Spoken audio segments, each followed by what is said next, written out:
Getting extra RAM is not bad. I'm sorry about that, guys. Hang on. All right, what are you doing? Literally right as you called me, I spilled water all in my keyboard, so... Guys, can I introduce to you Jos452? Like, you will never have a better introduction. I mean, okay, Joss is like, let's start with the party. All right, I'm just gonna unplug my keyboard. Okay. Oh God, no, it's still... Oh, wait, what are you typing? No, it's typing by itself. God damn it. Hang on. Oh my God. It's all wrong. No.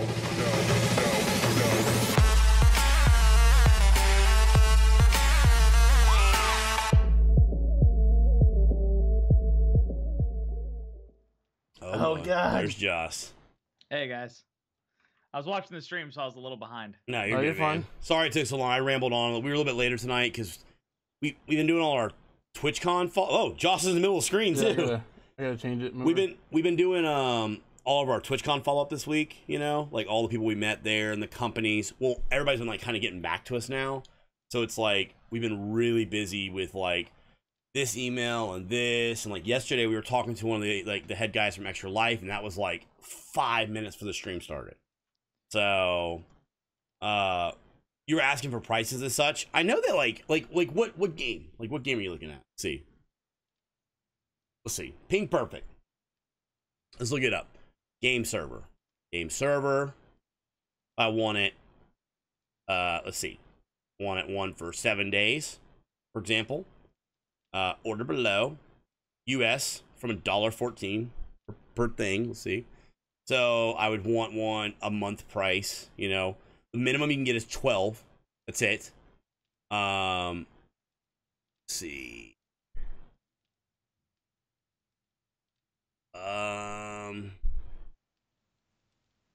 USA. Let's see. I did like. Huh? Y'all hear Joss? Okay. Testing 1 2 3. Testing 1 2 3. You don't need additional memory, in my opinion, unless you are doing like a lot of stuff, like a lot of people. Like I always say, get the 12 slot CPU priority and 2 extra gigs of memory. Okay, so that's what you guys pay for. Blue button. Thank you for that tier 2 10 months in a row. Guys, high percent beer coach in the chat. $25 for 12 slot, but you have CPU priority and 2 gigs extra memory. Okay, so sorry, Jinx. So for a 12 slot, like basic, it's like $13.68 before. So when you pay for like 2 gigs extra, and CPU priority, like she said, $23 or whatever. So it depends on what you want. Now, when it comes to like the extra RAM and stuff like that, that's on you. Depends on what you think you're gonna have.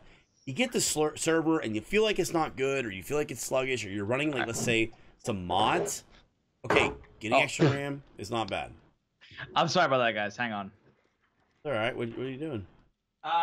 Literally right as you called me, I spilled water all in my keyboard, so... Guys, can I introduce to you Jos452? Like, you will never have a better introduction. I mean, okay, Joss is like, let's start with the party. All right, I'm just gonna unplug my keyboard. Okay. Oh God, no, it's still... Oh, wait, what are you typing? No, it's typing by itself. God damn it. Hang on. Oh my God. It's all wrong. Yeah. At least it's water and not like this is water, not like Coke or something. So it's like, can we get some hype in the channel for Jos452? He put in some. I don't know if that's a 36,800,000 million salute, but that is the 36,800,000 million number salute. Wow, welcome, Joss. All right. Sorry about that. That was. Well, like I said, you'll never have a better introduction to my channel than that. On the next episode of Twitch Fails, I'm so excited to be here. Oh, Jesus, I spilled water all over. It was, I spilled an entire shaker cup worth of water into my keyboard. All right. So, God damn it. Jos368000000. Yeah, sorry about that. I was trying to clean it out really fast, like without anyone noticing, and yeah, that just did not work at all. I don't know if you know this. I was thinking for the You're on camera. Yeah, I know. Okay. I'm on camera too. All right. So, give me 1 second. Oh God, I'm dying by a zombie. Are you kidding me right now? I'm bleeding out. Hang on. This cannot be happening. Okay, so hang on, guys. Before we start this, I have to get to a safe location so that I am not being attacked by a bunch of zombies. So, At least it's not the dog. Yeah, that's true too. All right, so I'm safe. Chismos, thank you for bits. Chesmos, thank you. All right, could have been in the middle of a cheer. All right, water cooling keyboard. What kind of performance increase do you get? Dude, that's fantastic. I love that. All right, I'm going to mute my sound so you guys aren't hearing my game. You're not hearing your sounds anyway. Okay, that's good. good. I think when I mute your game, it mutes your sounds. You know, I'm gonna just do like this right now. Okay, I'm safe, away from the world. What's your stuff? All right, guys. So Joss, welcome to the channel, dude. Appreciate it. Much love. Thank you for spending some time coming in tonight. Thank you for rearranging your time. No problem. Good to be here, actually. I've been talking about this all week. Have you really? So have you been excited about it? Excited and nervous, basically. I'm a person who it took me a long time to come out with being a very anxious person. So I didn't realize that how anxious I get, and I've just been nervous like all week about actually being on this. I have no idea why I'm nervous. Look, so we met Joss at TwitchCon. Joss is one of the few members of the Brigade we actually can we turn up our mic volume? Are you sure? You know, Josh is one of the few members we've actually met in person, and he was like, yeah, I get nervous. And I was like, you seem completely normal to me and perfectly awesome. So, like, literally, like, you don't seem like nervous type at all. At all. You do very well. You speak well. You articulate well. You converse well in groups. Hell, I feel like I'm more a little more like, you know, hesitant and withdrawn than what you are. Well, the thing is, like on stream, I don't know. I guess, like, you know, you look at it at a camera. Sometimes I sit there and I think to myself, like, wow, there's like, you know, 50, you know, to, you know, like 20 people watching me, you know, all over the world. And you know, you have that sort of disconnect for a little bit. So like, I'm a little less worried, so I can just talk and just keep talking. Yeah. But in person, it's like, oh my God, they're right in front of me. So I have the perfect time. I have the perfect opportunity to make an ass of myself. Oh, well, let's make sure we do that. So yeah, I think I did that by missing you for the rest of the con and missing my shirt. You did. Let's talk. Let's just address that. Let's just talk. Let's just get it out of the way, guys. So first off, let's start off Beer Brigade Spotlight Guide. This is our fourth one. Very excited. Joss is a variety caster. Joss is the first member that we're having on here that we've actually met in person. That's on the team. So a little special for us because, you know, hey, I got to actually, you know, give him a hug and meet him in person. So I thought that was really cool. Got to meet a significant other who was also super cool. You know, so that's really cool because it kind of like gets to take like this whole team aspect that we talk about and like makes it a little more real because we get to see them, you know. I'm not going to cover the stripe on my beard with a spotlight. You guys drive me crazy. Last time it was a stray hair. Now it's my stripe. Look, hold on. Blend it. But this is a bad design. I'm not done yet. It's missing pieces. I'm just telling you. So anyways, you know, we're really excited about doing this one because this, you know, we had to actually see him like in person.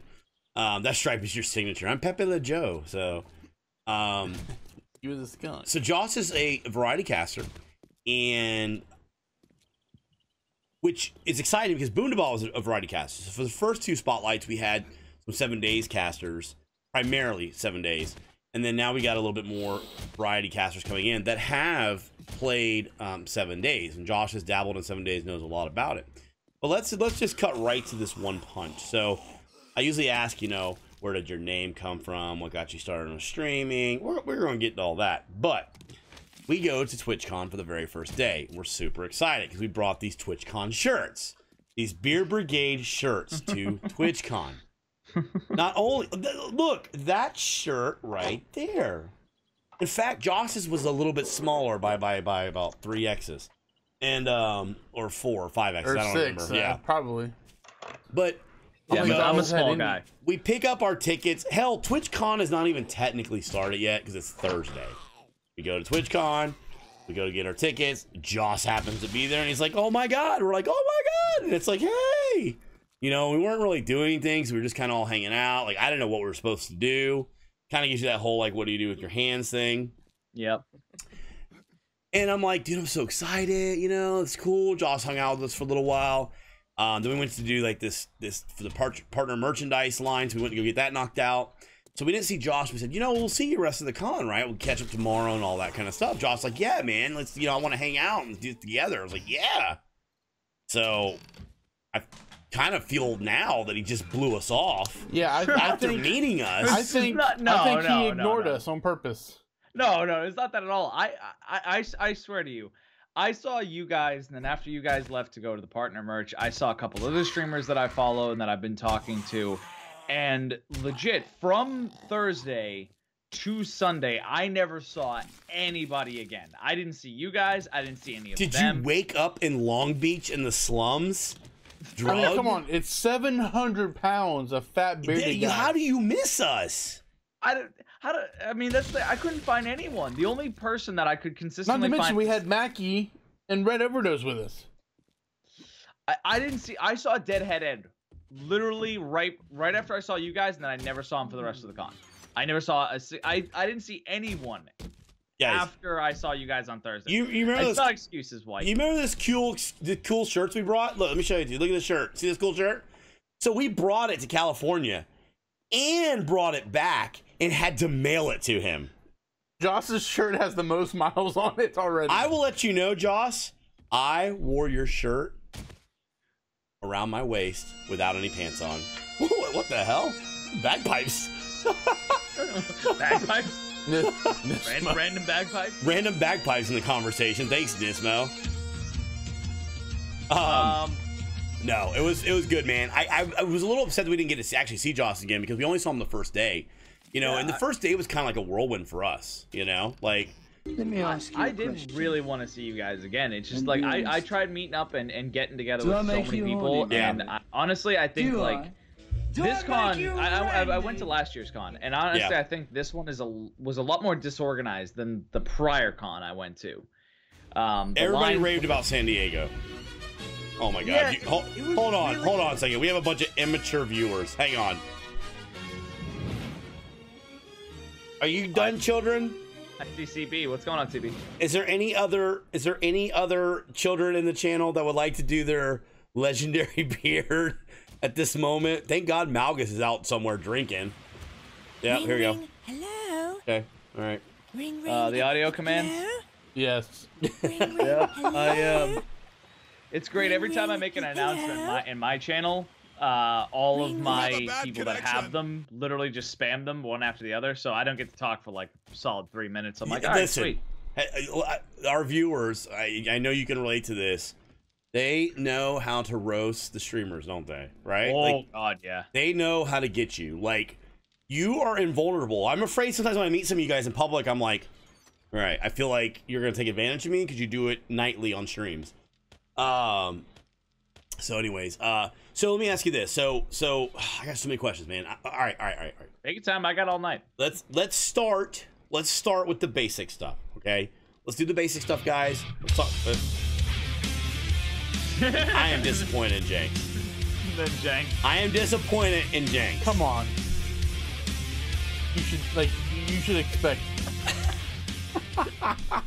Yours is brutal in comparison. So Jos452. Yes. I already know a lot of these answers too because I got to ask these questions in person, But how long have you been streaming? It'll be 3 years this February. 3 years.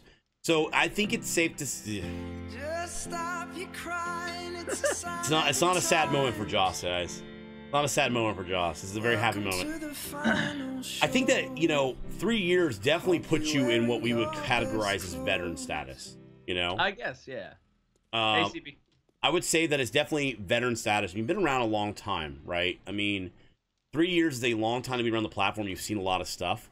Good, bad, things you would change and stuff like that. But let me ask you this. So 3 years ago, what got you into streaming? We've had people on here so far, just to let you know, started off as a hobby. One person decided they were out of work at the time. They're like, hey, let me just start streaming. And now it's turned into something greater. One person was disabled and it became another way to supplement. So for you, for example, what got you into streaming? Well, actually, that's funny is I was watching the other spotlights, and it's funny that my my story of how I got into streaming is not too different from some of the others. I used to work at GameStop, and I hung out with my buddies and my fiance, who you got to meet at TwitchCon. We hung out all the time on Fridays, and I guess I've always been considered the funny guy of the group, and so they've always said to me, like, why don't you do YouTube, or why don't you do something like to put yourself out there? Or they've been, my fiance's been trying to push me to open mic nights because she finds me hysterical. I'm a bit of a stage fright kind of person. I don't like actually being in front of crowds. So guys, he doesn't seem like that in person, just let you know. I know. Everyone says that. And the thing is I was very nervous to get into it, but I was just working my regular job, and then my fiance kind of dropped a bomb on me. She said, "I want to go to a ball." Yeah. She drops a lot of things on me, actually. And she just said, "I want to go to Japan for a year and teach English." And I was just like, "Wow, that's like a year apart. That's a lot, you know, to settle into." And while I was working at GameStop, my right knee began to just hurt all the time, like all the time. And then what ended up happening was I went to the doctor, and they said, "Look, your meniscus is completely torn up. It's shredded. You're going to need a surgery to fix it, or you're going to have trouble walking." And I was like, well, I don't want to have trouble walking.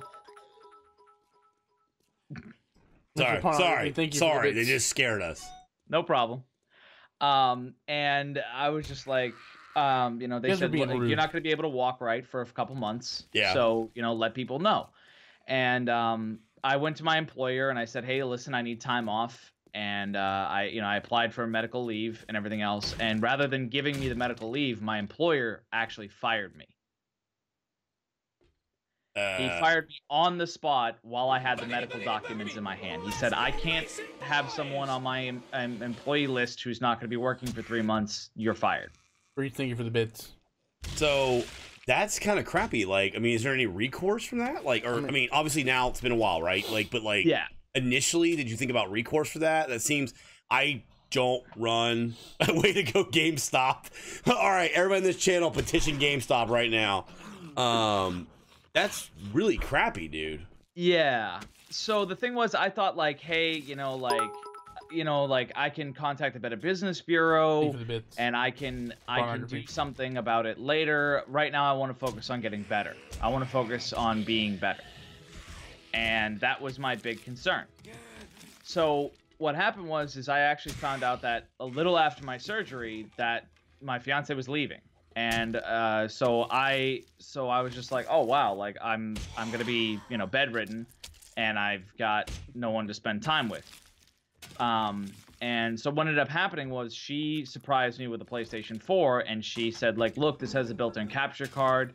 You know, you've been talking about YouTube, and you've been talking about Twitch and streaming and all that other stuff for a long time now. I want you to give it a try. And I didn't have anyone around. I didn't have friends. They were all busy with their, you know, their respective lives or school, and she was away for an entire year. So I was like, you know what? Let's just try streaming. It couldn't be, it couldn't, you know, it couldn't hurt. It couldn't, like, it's better than just sitting around and being lonely all day. Yeah. And I just started streaming, and almost 3 years later, here I am. Holy cow. Okay, so just stop right there for a second. First off, chat, you're killing me. Like, CB, I'm going to walk into my local GameStop now, knock over the display, look at the guy and say, "Josh sends his regards," with a menacing look. I'm about to stop Josh talking when you said that. Okay, so a couple things on that note. The first thing is this. You know, is this the same fiance that I met? Yes. Wow, what? Can we get some hype in the channel for awesome fiance? Like, dude, seriously? That is awesome. Like, bro, awesome. Like, seriously, that is commendable. She was super nice, guys. We met her. She was super nice. And letting Joss and us just... She was so nice, and that is so cool that she did that, you know? That's a very supportive person, you know? I wish my wife would go to Japan and give me a PlayStation. So, I mean, that sounds like a great deal. Miss Pornography, thank you very much. Eliani, I thank you for the 7 months in a row. For the 7 months resub, guys. High Parts and Beer Shooks in the chat. Everybody was saying, though, you know, isn't that considered, like, illegal and stuff like that? Yes. And you said something that struck a nerve or kind of touched a chord with me. You said you wanted to more focus on getting better, right? Yeah. So for you, you didn't want to really hassle with it because you were like, you know what? I need to focus on this other thing, right? Is that what you did? You said? Yeah. Well, the thing is, I looked at it. I'm like, look, it's GameStop. It's just a store in a mall. Yeah. And I was like, this is your personal health. This is your well-being. Yeah. You're 25. You know, you're having trouble standing and walking. You know, you need to focus on getting better because what happens, you know, when you have kids? Like, how are you gonna, you know, play with them, or how are you gonna, you know, go and do things you've wanted to do if you can't walk correctly? Like, I'm sure there's a lot of places that you know are cane and walker accessible, but I didn't want to be the 30-year-old guy, you know, going to TwitchCon on a walker or with a cane. People would look at you and be like, "What the? You're so young." Although I am seeing a good opportunity for a new character on Twitch, the guy with the cane, right? No, Izzy, she takes the kids with her. No, yeah, that was part of the agreement. I get 3 video games, she gets 3 kids. You know what's funny though? But okay, so Mackie said, like, you know, if it's an at-will employment state and all that. Okay, so yes, we work with them in Florida, and it's a right-to-work state. So a lot of those are things, you know, whether it applies or not, so like that. The problem is, morally, it's shitty that a company would do that. But in fact, Miss B had a situation. So when she was pregnant, she worked for a company, a small company here. She was a server at a barbecue joint. They own multiple places. We eat there all the time. Not the barbecue joint, but the other places they own. And when she got pregnant, they started to really kind of not, like, they kind of started to give her less shifts because she couldn't work as well and she wasn't as good. And she had her doctor's appointments. And one of the guys that was there let her go. And so it was one of those things where you're in a position where you're like, you know what? I'm not going to worry about it, you know? And it's sad because a lot of companies get away with it. And it's not right and it's not fair. But what she did do was, this was on her own accord, she reached out to the Better Business Bureau and reported them for unfair whatever. And the reality of it is that, you know, it's a blemish on them, and that was one way to go about it. Even though it's a right-to-work state, it still was a formal complaint that was put against the company, and it exists, and it's there. And that's one way to kind of go about doing it. So I don't know all this stuff when it comes to that. So union rep, labor laws are very shady. You do get in front of the line privileges typically. I go to the front of the line to get an autograph for John Barrowman at Con Sunday. It was so nice. Yeah, and then you got like AIDS and were sick for like deathbed. So it is sad that companies do that, and I don't endorse companies that are like that. It is really crappy. And it's sad, but you know what? It led you to probably one of the greatest things you've been doing is streaming, right? Oh, absolutely. That's the thing is, well, I actually did look into calling the Better Business Bureau after I got better. Yeah. And I actually found out something that I don't know how to feel about it inside. Like, it makes me laugh now in hindsight, but at the time, it infuriated me. Was the manager that actually fired me put me down on the non-rehirable lists for quote-unquote insubordination. And what ended up happening was I contacted them and they said, oh, well, he's actually been fired for stealing store property. So considering that... This guy just got outed on Bearded Guys Gaming channel, by the way. Oh, I out him all the time. Hi, Joel. Oh, God. Not Joel Hunink. Let's get that clear. No. But hi, Joel. Hope you're doing well, man. And that's the thing is, because he had been fired... They said that basically the issue with the company was over. I was like, but I still can't get rehired because he did this. And they're like, yeah, but there's nothing we can do about that. Like, the company's already taken care of the problem. I'm like, but the problem is I don't have my job. Yeah. Like, that's I don't care about the manager. I don't have my job, and other GameStop companies, because of my name, you know, won't hire me now. Thank you, Shock. Two Shocks, thank you for the bits. Like, that's the issue. That's the only issue I have. I could give two sad ass shits what happens to the manager. I want my job back. I want money. Yeah. I mean, I get it completely, man. I get it completely. So let me ask you this. Before we go to that, the next question I'm going to ask, where did the name Jos452 came from? So I already know this answer, guys, so spoiler alert, I already know it, but tell the chat, where did Jos452 come from? Well, I mean, so you got a PlayStation, you started streaming, now you got to come up with a name. What'd you do? Well, for the longest time, I used to go by X452 because I used to watch this TV show called Dark Angel. It was on Fox when I was like 10, and that was the character's name, X452, and that's what I went by for a long time until I actually met my fiance, which is funny enough. She showed me this book. It's called War Child. It's a great book. It's sci-fi, and the main character's name it is Jocelyn. Everyone calls him Jos, J-O-S for short. I dropped the X, bless you by the way, and I just no problem. And I kept the 452, so I just went by Jos452. And it's funny because a lot of people on my stream, a lot of people, you know, they add an E or they add an H by default. You know, they think that I messed up my name. And it's like, no. And it's really funny because I actually got into an argument with someone, and it was probably one of the best moments of my stream. I really wish I had it highlighted, where someone said, you spelt your name wrong. And I said, no, it's Joss, like Joss Whedon. And they were like, who's Joss Whedon? Some nobody that no one's ever heard of. I was like, oh yeah. Star Trek, dude. I was like writer of Angel, Buffy, Firefly, director of both of the Avengers movies, Star Trek. Writer of 100 different comic books, net worth of over $85 million. Yeah, some nobody, an absolute nobody that no one's ever heard of, and the guy just quietly left the stream. And I was like, I wish I had that moment highlighted, just that moment, because people give me shit about my name a lot. They think I've misspelled it or they, you know, something like that. A lot of people don't realize they say Joe's. They take the J-O, add an apostrophe, and just Joe's. King Scyther, thank you for that sub, guys. Show, thank you for the sub. Much love. Scythe. I like the Joss, man. I like it. I mean, I won't lie. I thought it stood for Josh when I first met you. A lot of people do that. I mean, I think naturally you just do that. Like, for example, people see BGG and they think it's BBG, and I'm like, no, it's not BBG. So, but yeah, no, I get it. Thank you very much for the sub. Appreciate that. Much love. Don't know Joss band. I know Star Wars. Thurlos.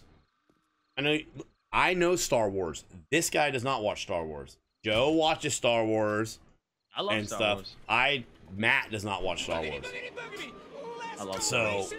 King, thank you very much. Thank you for that donation. Thank you very much, man. Appreciate that. Much love. It's not BBG. I know I did say BBG earlier. Because everybody calls it BBG. Now I call it BBG. Don't avoid his name's Jose. God. Oh, shut up. Whoever said that. Is that Scythe? I swear I got him. Oh, get them.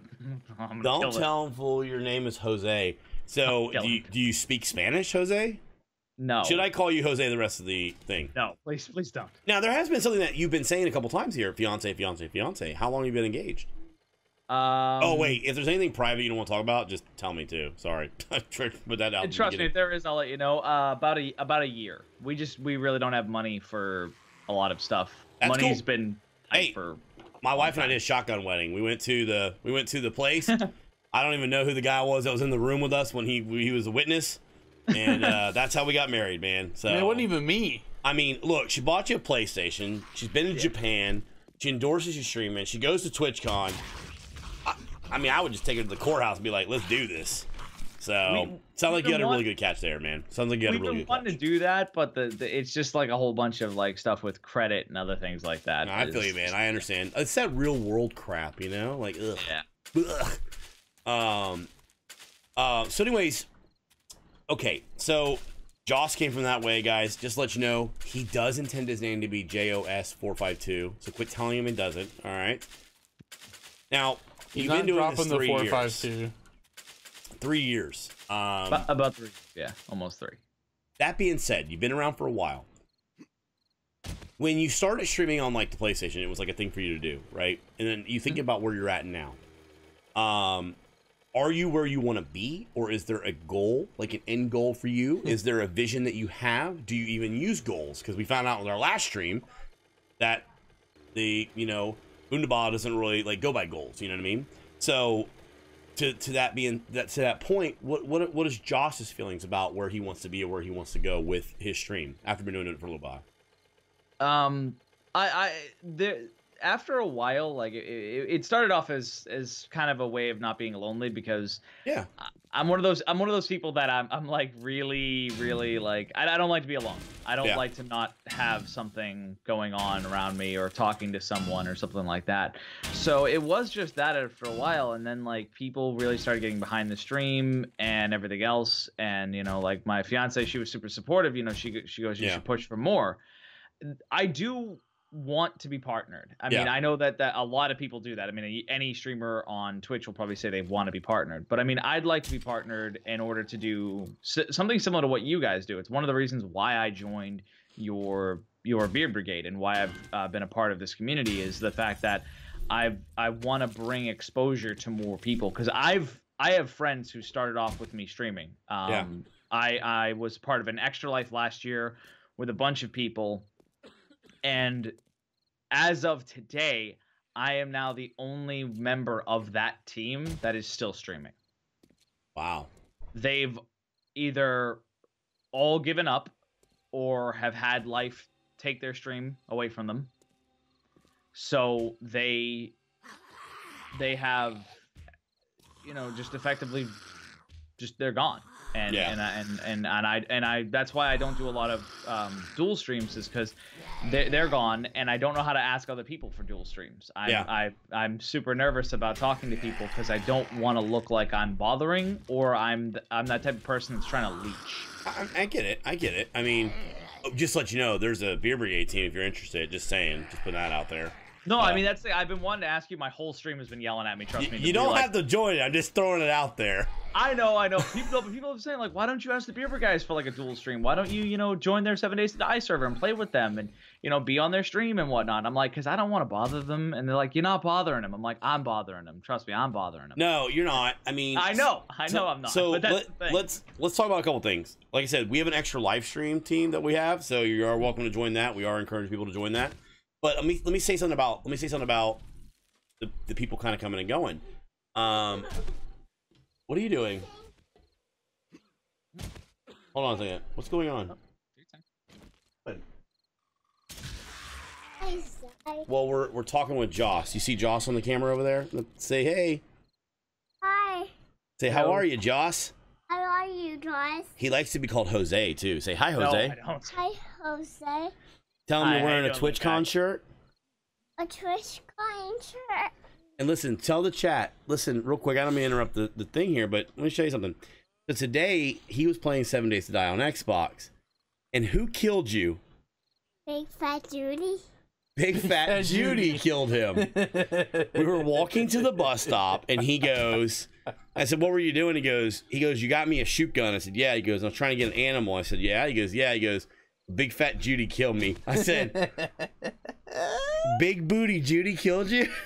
Yeah. So that's bad of Big Booty Judy to do that, huh? You have to kill her a lot. Well, remember, killing is not, that's only a game, right? Pretend. Right? Yes. Say yes. Yes. Okay, give me a kiss. Tell Joss good night. Good night. Good night, little guy. I like how he's like looking at your video over there.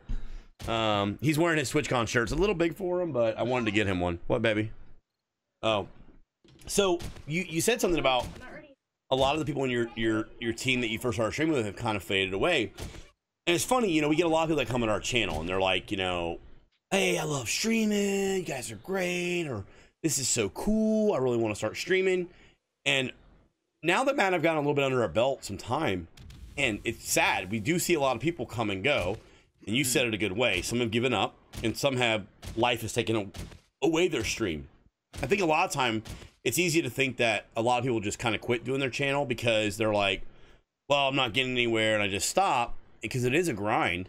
But there are people that also get their channels, like you said, real life gets in the way, and they have to change things, and they aren't able to stream like they were to at first. This is really cool. How do you start streaming? But it does suck because there are people that we started streaming with that we missed now, that, when we started, 20 months ago, there were people that were literally starting when we started, and now they're gone, and you don't know where they're at. You don't hear from them, and it's kind of curious, like, where are those people at? Do you ever have contact with the people that you streamed with, or? With one of them, yes, actually. He's trying to get back into it. Since losing his house and his girlfriend and everything else, he's actually trying to rebrand himself and get back into it. I actually found out that last year at TwitchCon, it was kind of like a really, I don't know how to describe it, but it was one of those things that like, it really brought down the TwitchCon, but we tried to let it not affect us. One of the people that we streamed with, I think 3 days before the con, she actually passed away. Wow. She had a seizure in her shower and had, unfortunately, no one around to help, so she had passed away. Wow. And yeah, it was just one of those things where we didn't, like, I found out I think the day before I left for the con. So like that was on my mind the whole plane ride, and not to mention that last con? No, the con before last. Oh, okay. The 20, jeez. 20, yeah. And that was the thing, is that's why she's gone now. There was actually a big falling out between me and one of her other friends. Because she had a Discord. She had a very, very active Discord, and she was, you know, a great person. And one of her friends who she streamed with, she did a lot of dual streams with, kind of took over her Discord and changed everything. And basically, like, changed the name of it, deleted all the old posts from her and pictures, and I was just... I got mad. I got really mad, because I felt like, you know, that should remain... Yeah, you're kind of erasing it kind of feel. Yeah, like it should remain how it was. Like if you want to make your own, that's, you know, that's perfectly fine. Yeah, I get it. I mean, I get that. I just felt like it was just like erasing her memory and just, I don't know, I guess like dishonoring it in a way. And it was funny because I couldn't get a lot of people behind me. Like other people were just like, I don't care, or this or that. And I was just like, am I the only one that feels this way? Like, am I like, should I just let it alone and just say whatever? Like, don't care. I felt weird for a long time, and me and him just kind of never really got talking again. Yeah. Well, I mean, I can understand that. So, okay. So to the point of like going back to the streaming thing, and where you want to be from now, like you said, you want to be partnered. What are your ideas like after partnership? Like, what are your thoughts? You just keep going like full time? What is it you're wanting to do per se with Jos452, the channel, you know?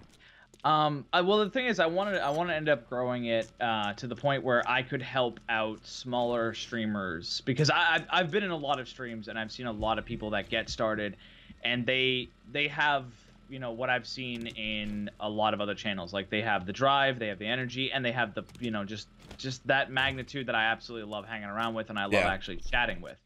And they're, you know, they're super active in their own communities and everything else. And I'm like, you know, how do I have, you know, this many follows and this person has nothing? Yeah. I'm like, they are a great person. Like they deserve more than what they have. And I'd like to try to bring exposure to them and maybe do something like that.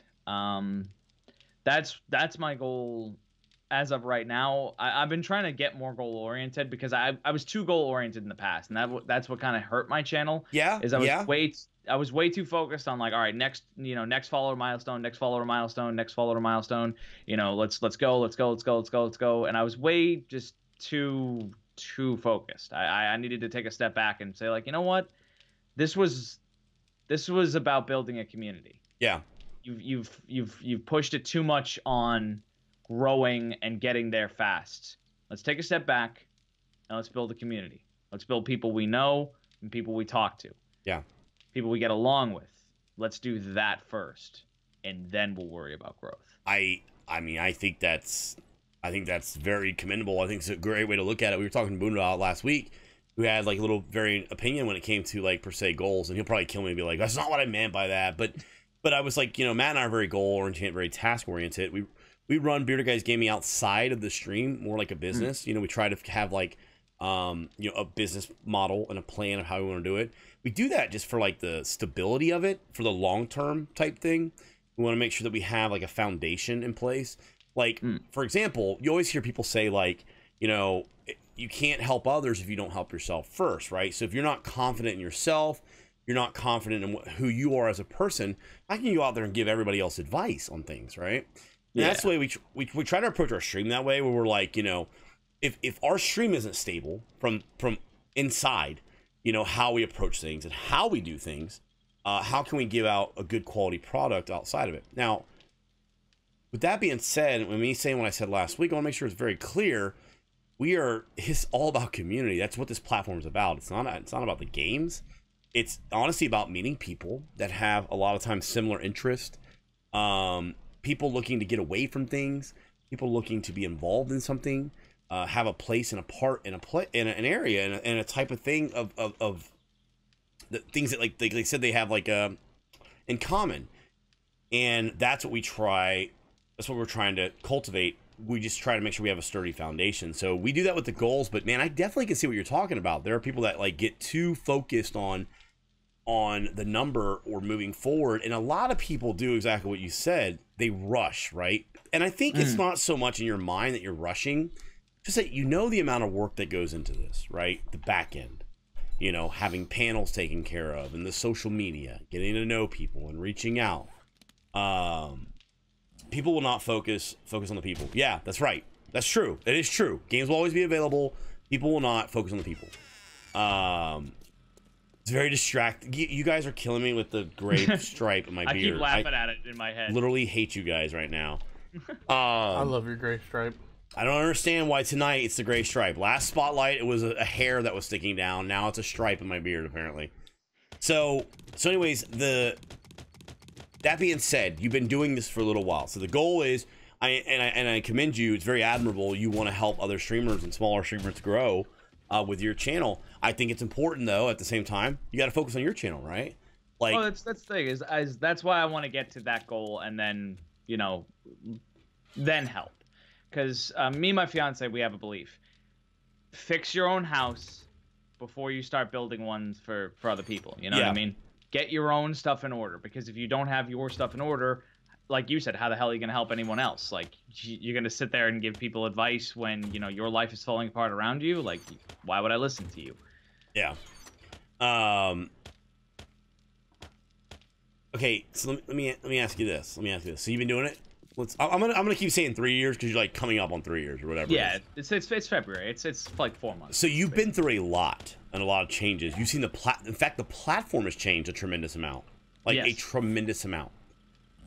What are some of the things that you do now that you did differently in the beginning? Does that make sense? Like, is there something that you've changed a lot from when you first started that you were like, this was not a good way of approaching it?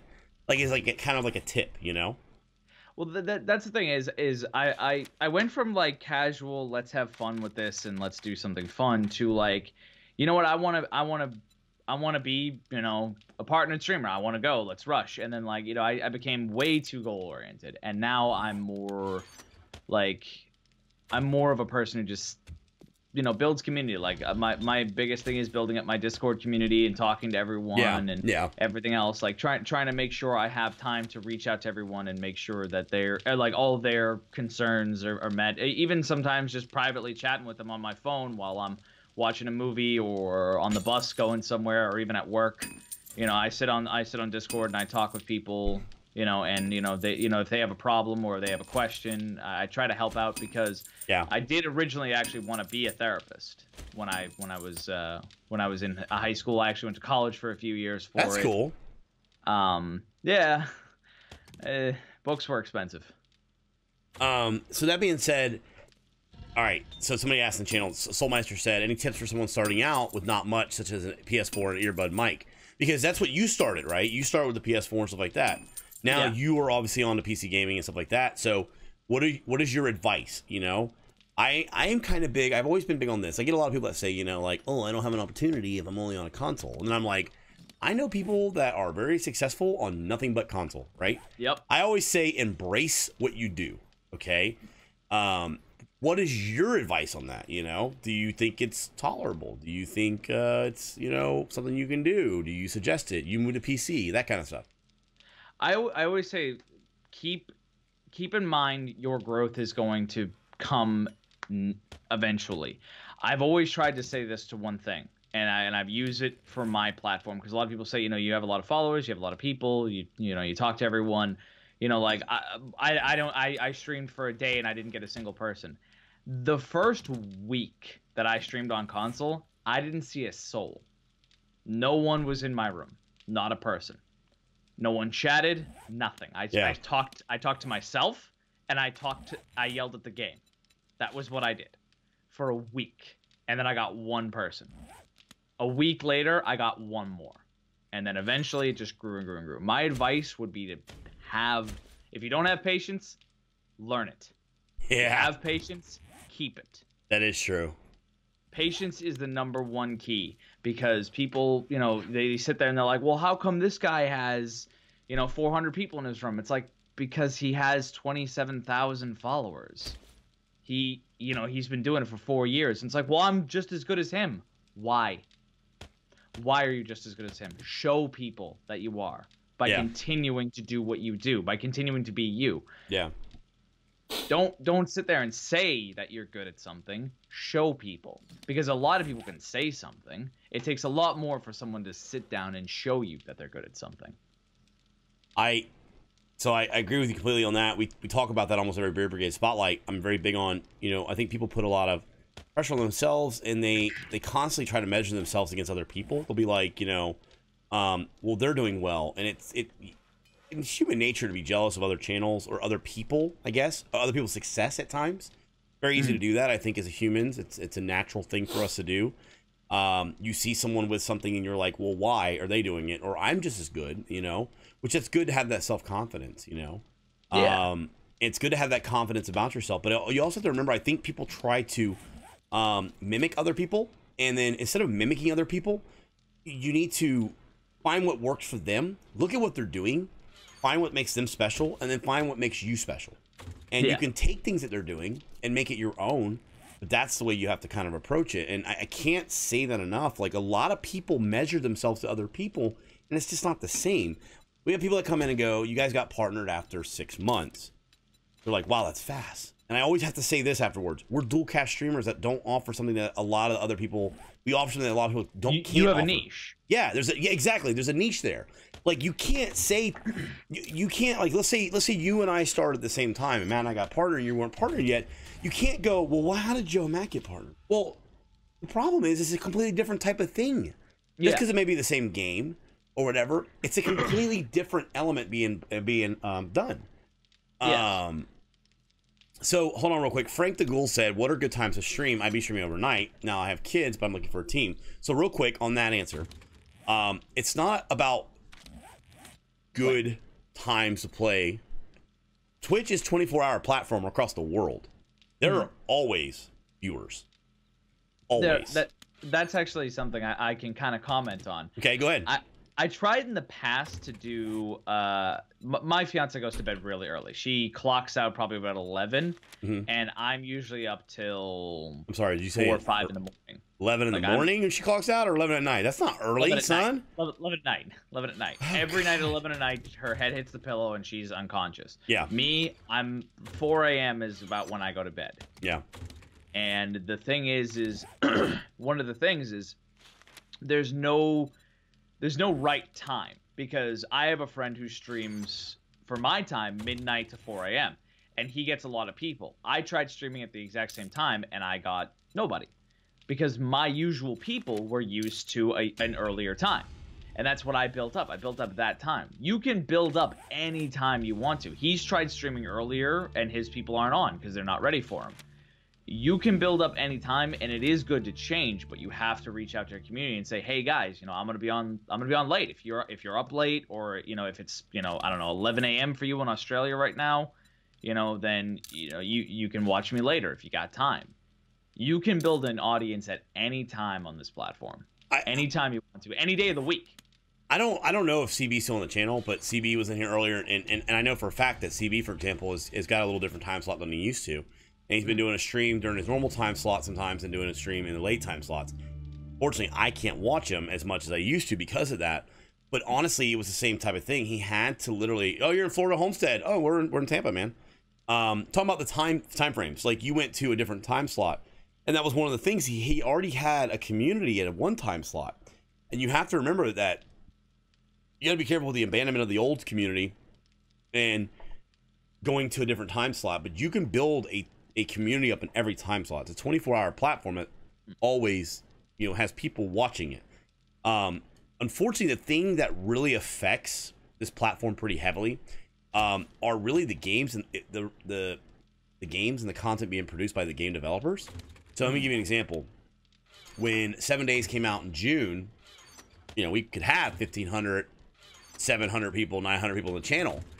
4 months later, there's not that many people in 7 Days to Die right now watching it. So as games get stale and don't have that, the content creators are really at the mercy of the game developers to create more stuff. So what happens is you try to go outside of a game and you play other games, and the issue is that if you're not part of that community, or it's different from your community, what they're used to, you may not have as much support inside there, and it makes it really difficult. So picking a good game and a game that's important will really dictate a lot of what happens. Now, you know, there are people that have been around a long time that will put up with whatever we got going on, whatever shenanigans, and we'll be here. But there are people that really like us a lot, but they're sick of zombies in 7 days, you know? I mean, they are sick of it. And I'll see them, we'll play another game, they're like, oh my god, what's good, you guys are playing this game. I'm like, hey, what's up, you know? You know, that's just the nature of it. And I kind of want to get to that question real quick.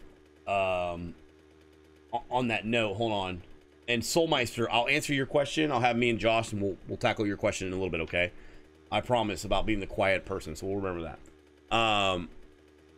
So I do want to talk about that, though. Like, how do you've been around a long time, how do you deal with the hard part? Because I have a hard time with this.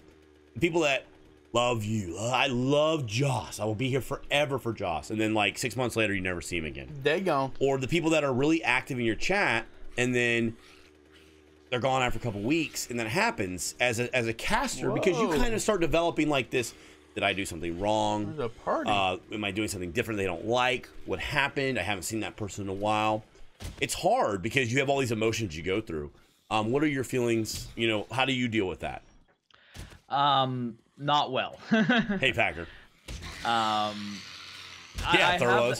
I've had that a lot, actually, where I've had, you know, people here all the time, and I've had people, you know, like the first group of people, I call them my loyalists, because like someone like King Scyther and Hexload, like those people have been around. For the 5 months in a row. I started streaming. Like the big jokes, guys. I have been here. They have been in my channel since I started. Yeah. And there have been people that I've met along the way that were there for a long time. You know, they were there for days and days and days and days, weeks, months. You know, they put a lot of hours into the chat, and then I haven't seen them. It's later. And I don't know if it's me, or if it's the games, or if it's just that they've moved on from the platform. Because I know a lot of people I've seen move to Beam, actually. Yeah.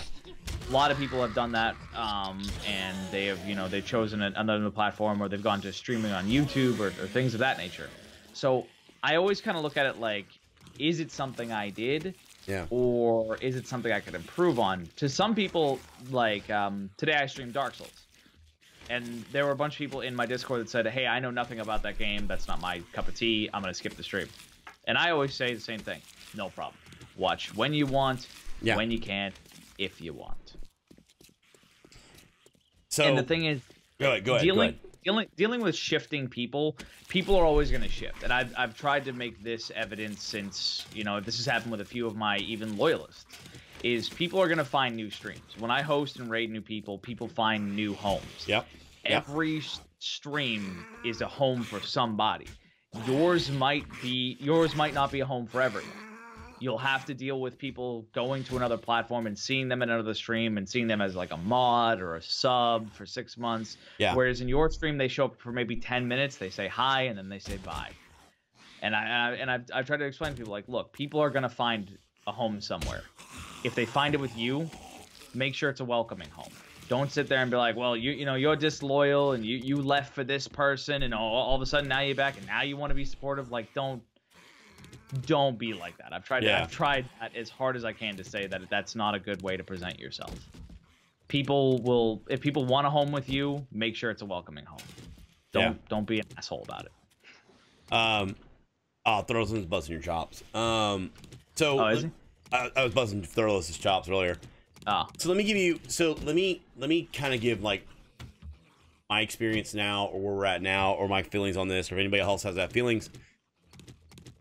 Just to let you guys know, it's not you, right? There are going to be times that you say something, people are going to be like, I'm not coming back to support that person anymore. There are probably times that I've stuck my foot in my mouth and people do not like what I said and don't come back. I can almost guarantee you that over 100 people out of the 23,000 that follow us have done that. At least. There are times that maybe I've said something that I regret it and did not, you know, I'll be like, wow, God, you know, I hate to lose somebody over that. But I will say for the video plan almost made me leave in time. Thank you.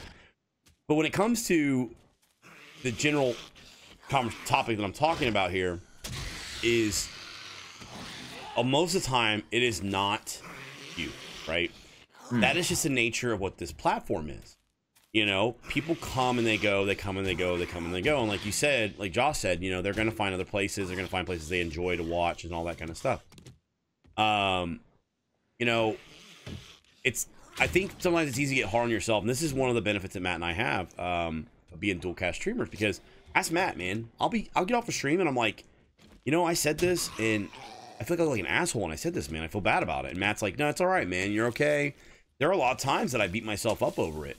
Matt does not so much. He doesn't really say enough to beat himself up over stuff. But there are times that I'll say something and I'm like, shit, man, you know what, maybe that came across wrong. That's maybe not what I want people to think, you know, and I feel bad about it. Right? I'm like, hey, you know, I haven't seen so-and-so in a while. I hope everything's okay. Or, you know, I hope then you start thinking back, like, oh my God, did this one thing that I said, did they get upset about that? You know, I haven't seen them since that conversation.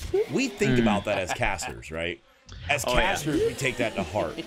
And I always downplay followers in this sense that followers aren't going to get you partnered. They're not. Okay. No. Your follower count means zip to Twitch. Yep. I promise you. There are two times that followers really matter. When you're going for sponsorship, unfortunately, a lot of sponsors, they look at what your follower count is. How many followers you got? Oh, you got 50,000 people following you? Okay, cool. Now we want to talk to you. Unfortunately, that's what they do. They're starting to wisen up a little bit and ask what the concurrent viewers are and stuff like that. Prime, I'm glad you stayed. Thanks, Nismo. But the other time that followers matter is this. When someone has followed you, you're on their list, right? So let's say Man Stan is watching Joss and he loves Joss and he's like, man, this guy Joss is so funny. And then he's like, all right, I'm tired of watching this guy Josh. I just called you Josh. Oh my God. Don't worry, you'll do it. Everyone does it. It's just the way it comes out. I know. You know, so you're like, I love this guy Joss, and now I'm tired of this guy Joss. What'll happen is 6 months later, they'll find their other homes or other places to spend time, and then one day Joss will be on a game or doing something they want, and it hasn't been a while, and also like, let me go into Joss's channel. And next thing you know, they're in there and they're like, oh my God, I forgot how freaking funny Joss was. I love being here. And next thing you know, you're the best thing since sliced bread. Again, for a little while for that person. That's the nature of the platform. So that's where followers are so important, is you're on that list that exists now. That's very true. One of the things I get really super self-conscious about, it took me a long time to come to terms with this, and it's not something I readily talk about it now. Yeah. But I actually suffer from adult dyslexia. Okay. So the thing is, when you guys come into the stream and you come in with your raids, a lot of the Twitch names I can't read. Man, I mispronounce them. I know Gen X, I mispronounced his name. He actually came over without you guys, and I messed up his name, and I was trying to talk to him about it. And I felt really bad because I hadn't seen him since that day. Not, you know, throwing shade or anything, just saying.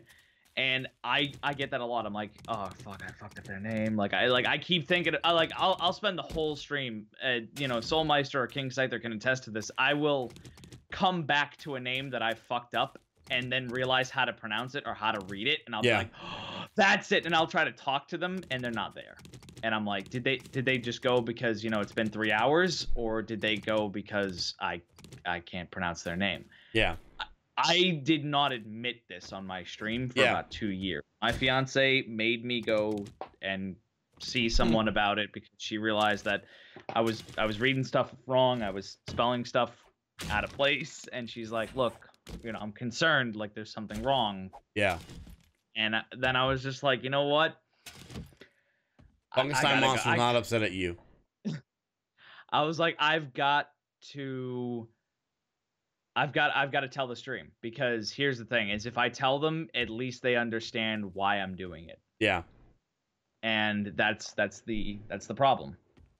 Is I can't read sometimes, and sometimes I look at a word and someone will say like, don't sweat it, but I think they're saying don't sweet it, and I'm like, what the hell are they talking about? And then like I have to reread the chat 3 times, and I'm like, oh wait a minute, and I close my eyes, I shake my head, I concentrate for a minute, and I see what they're trying to say, and it ends up being an issue a lot of the time. I misread chat a lot, you know. So I want to say something about that. So I suffer from OCD, and it's like a serious thing with me, and I have ADD as well, and I take stuff for it. And like I said, I suffer from OCD, and it's actually a pretty big deal in my life, actually. Just this guy right here, we go places, and oh no, man, I ain't gonna touch something. I ain't gonna get it. We were somewhere. He's like, just get. I go, I can't do it.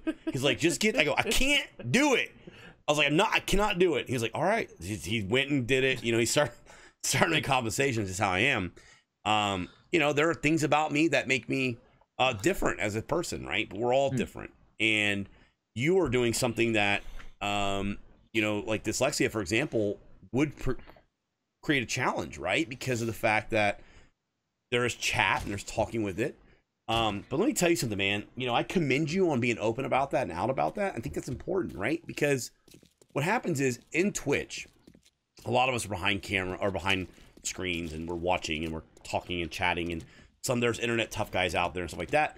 There's also a place where people want to feel like they belong as well, right? Yeah. And there are people that may suffer from dyslexia as well that maybe not realize that, you know, look at Joss, he does it. I can relate to that. And you might be an inspiration to them. They may never have told you that, but you know, it's inspiring to hear you say you have that. And I commend you on doing that. I mean, I suffer from stupidity. I can't read the words, and I don't suffer from dyslexia. You know what I mean? So I don't have a reason why I can't read the chat sometimes. I don't, unless I've never been diagnosed. Joe maybe. just can't read. So, you know, I have a hard time Englishing, but you know, the point is that I commend you on that, and I tell you to embrace it, because you never know. There might be people that flock to that have an appreciation for you doing that, and it's on display. And how do you combat that, right? I get so many messages in private as to my son has ADHD, right? And I have people that have children that they've reached out to me and said, you know, look, I appreciate you talk about it and you bring awareness to it and stuff like that. You know, I think you should really keep doing what you're doing, man. I'm proud of you that you're open about that now, and it should be actually a good talking point, because there are people that, you know, don't talk about stuff sometimes because they feel ashamed. And sometimes maybe you just chit-chatting about something really might open it up for somebody. You never know, man. You could really just touch that person. So I think that's actually happened a few times, because as I've become more open and saying, like, I suffer from adult dyslexia, I have trouble reading, a lot of people have actually told me, like, hey, me too, like, samesies. And, you know, actually the other Levi, he showed me this writing program that, you know, is supposed to help. A lot of people have told me that they have contacts or glasses that help them. And I've been like, oh, really? You know, like, I want to give it a try. And I've been looking into stuff to try to help with it. But for a long time, even after I was diagnosed and they, you know, they told me, like, this is a problem, I didn't want to tell people, because I'm actually a really sensitive person. So the problem is, like, I let insults and stuff like that roll off my back, but I don't like people to think that there's something wrong with me, because a lot of people, they don't distinguish. Not, man. No, that's the thing. There isn't. I know there isn't. But the thing is, a lot of people don't distinguish between something that's like a handicap, like OCD or dyslexia. It's a handicap versus someone who is mentally behind. And that's the problem is I don't want to be thought as, or I didn't want to be thought as that. Now I understand, like, it doesn't matter what they think, because once they think that, you can't change their opinion, and it's not worth changing their opinion. It's not worth your time.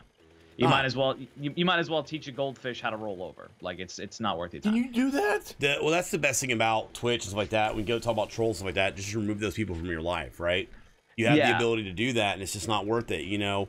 Unfortunately, as a growing channel, when we were growing, I mean, we're still growing, but when we were first starting out, like, every single person that came in there, you were like, oh my god, it's so true. I don't want to upset this person, but you can't tolerate certain things. You know, I look at, for example, like, you look at, like, Gothini, for example. Gothini is in a wheelchair, can't walk, right? I think she's one of the most phenomenal people I've ever met, though. Has been super helpful, has been so supportive of our streams since we've been doing this. And I don't look at Gothini as the person in the wheelchair.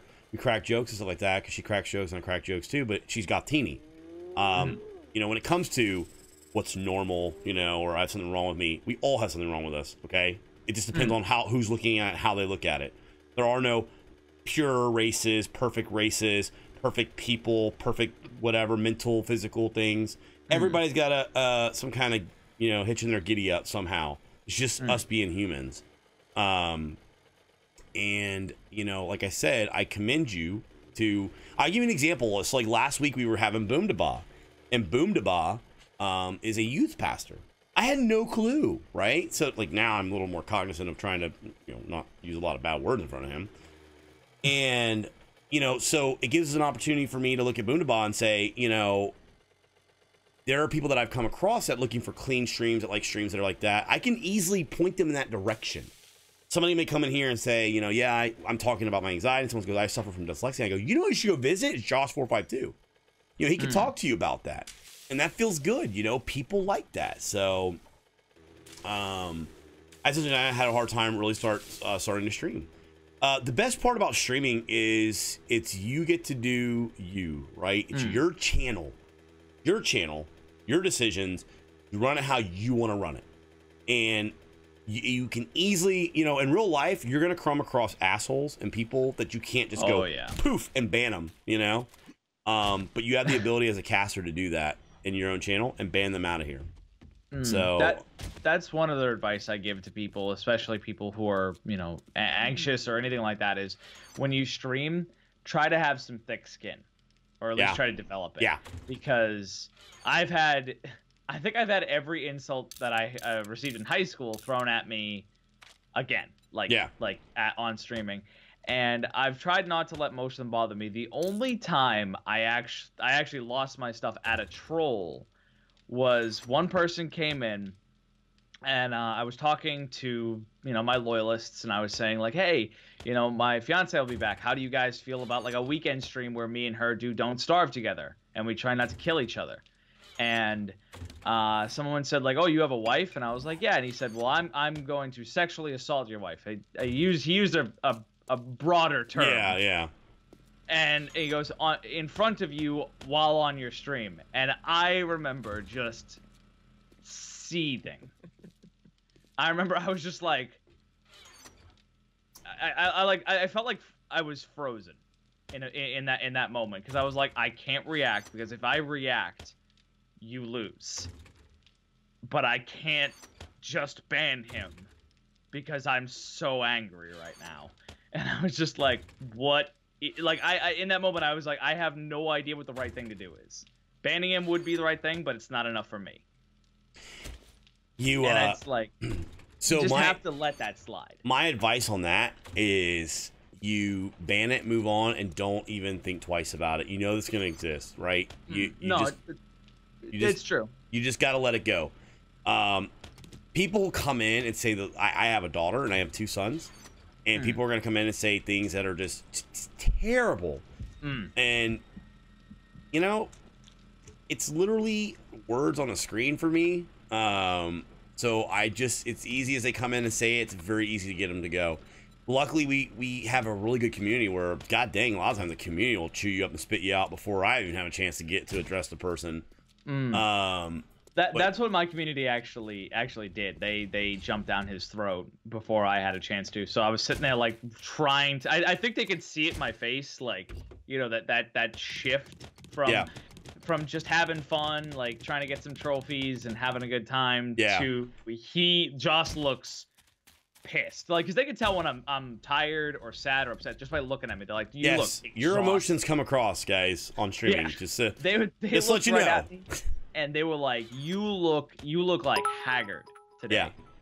Are you sure you want to be on stream? And I'm like, I'm just tired, I had a late night or I had an early morning.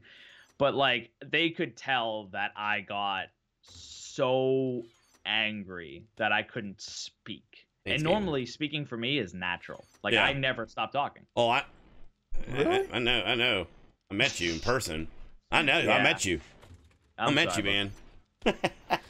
I just, as an advice for like new streamers out there, there's a point where, like, you have a couple people in your channel and like one person comes in and you'll kind of tolerate a little bit of abuse because you feel like, hey, people are in here and I'm growing and I want more people. Don't.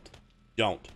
There are so many better people out there. Do not tolerate the abuse. You don't need that one person. Remove it. Remove it immediately.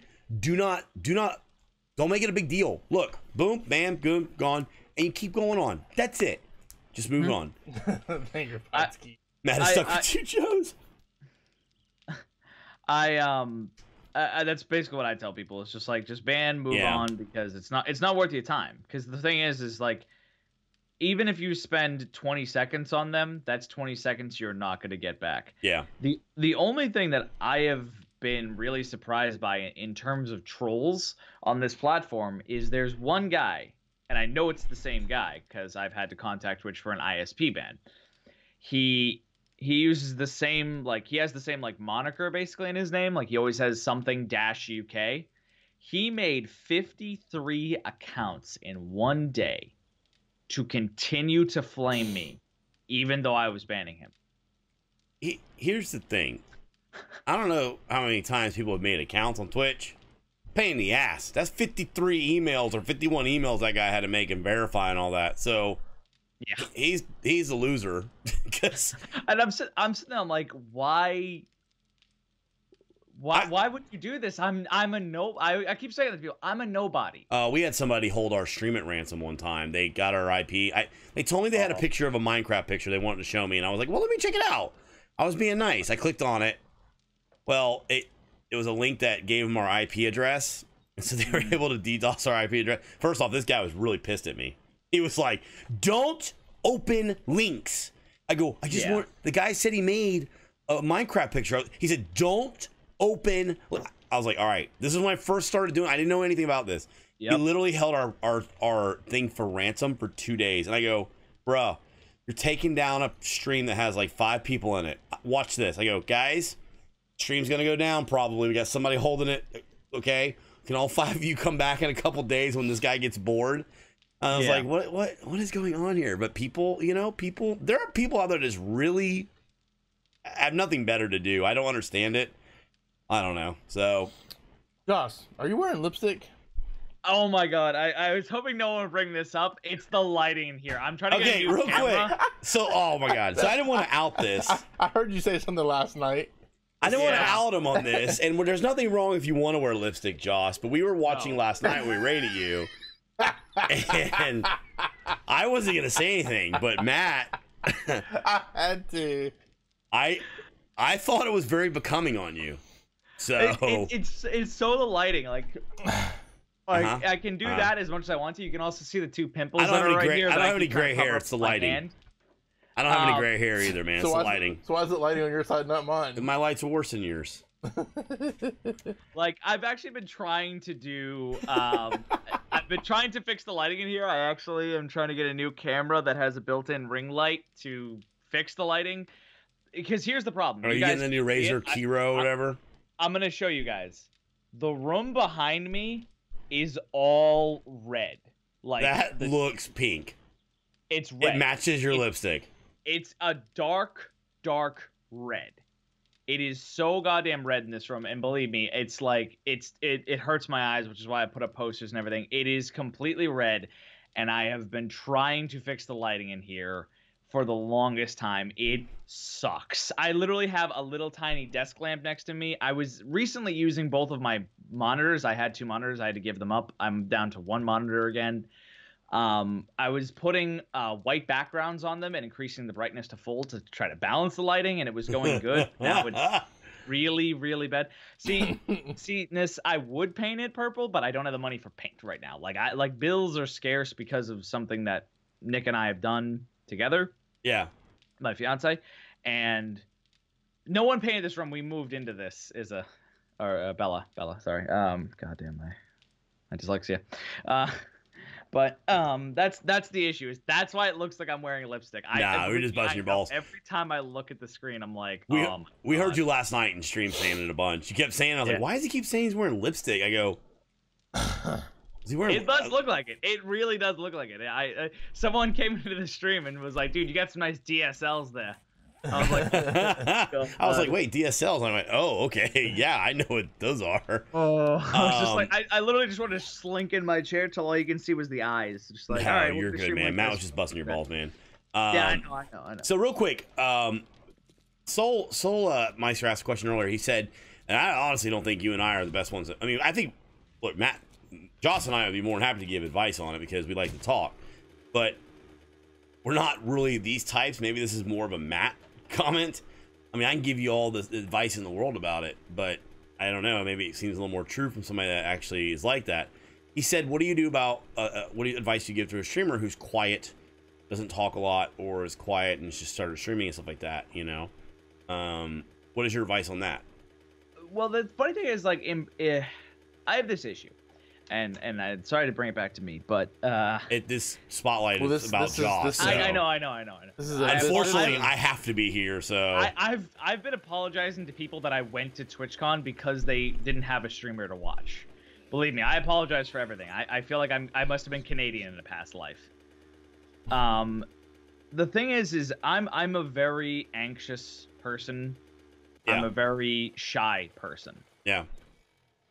The camera provides you that sort of, like I said earlier, disconnect. The thing is, if you are a nervous or shy or quiet person, just put on some music. Talk about the music that you like. Find something that relaxes you while you're streaming to kind of talk about, talk to the stream about something. Let the conversation be steered more towards your people rather than you. If you're self-conscious, or you're a type of person that is just I don't usually talk a lot, well, let them do the talking. Let your stream know. I mean, because the thing is, like you said earlier, be open and honest with what you are. Just say to people, hey, I'm not a very talkative person. I will talk if you talk to me, but I'm not a talkative person. So all right, I'm gonna try to give like a different perspective this time than what I normally do. I've given my input on quiet streamers and all that. I'm gonna try to do something a little different this time, though. So I've had a lot of people that have asked that question where it says, where people say, if I'm quiet, what do I do? What do you suggest for new streamers? And so let's, like I said, let's, from a different point of view, why are you gonna stream then? So that's my question. My question is this: why do you watch a stream? Okay, you watch a stream. Maybe this is pretty general, but maybe you watch a stream because you like the chat interactivity. Maybe you watch a stream because you're watching that stream for professional gameplay. If you want to stream, there's a reason that you want to stream, okay? Do you like streaming because you like when you go into another chat and you talk with people and it's fun to do? Then just do that. If that's what you like, then just make that what your stream is about. If you like a chat or you like watching a stream because it's so loud and bouncy and all that, then just do that. If you find that you're an introvert person that does not like talking to people and you don't like doing this and this and that, then why are you streaming? If it's because you like watching another stream and you want to develop a community, develop around what you want to do. So if you're going to be a quiet person, that's just the type of stream you develop. For example, I always kind of reference Tex Cub. He's super easy to kind of reference because it's so different. Like Tex Cub, for example, is a very quiet, relaxing stream, right? So people gravitate to that stream because that's how he is. In real life, Tex Cub is that quiet. Guys, Tex Cub's like, well, hey there. I'm like, I thought you were going to be like loud and stuff in person, but he's not. That's just how he is. And I think that you really have to kind of assess that. So instead of giving like a normal opinion of like, hey, try to talk more and do this, we're just being more like, let's play a different side of it and say, well, then why do you even want to stream if you're that quiet and you're concerned about talking with people? Then what are you planning on doing? You have to think about the types of streams that you like and then make it your way. So yeah, we're gonna start the 24-hour stream tomorrow. Real quick, do me a favor, everybody. If you're in the chat right now and you're not following Jos452, please give him a follow. Jos452 is a variety streamer on the Beer Brigade, guys. Been streaming for quite a while. He's an awesome dude. Do me a favor, follow him and then go check him out. He streams all the time. Joss, do you have a schedule? Yes, I actually do. My schedule is Monday through Friday, 12 to 8, Saturday and Sunday, 4 to 8. And Eastern Standard Time. Eastern Time, okay. 12 to 8 and then 4 to 8. Let me ask you this.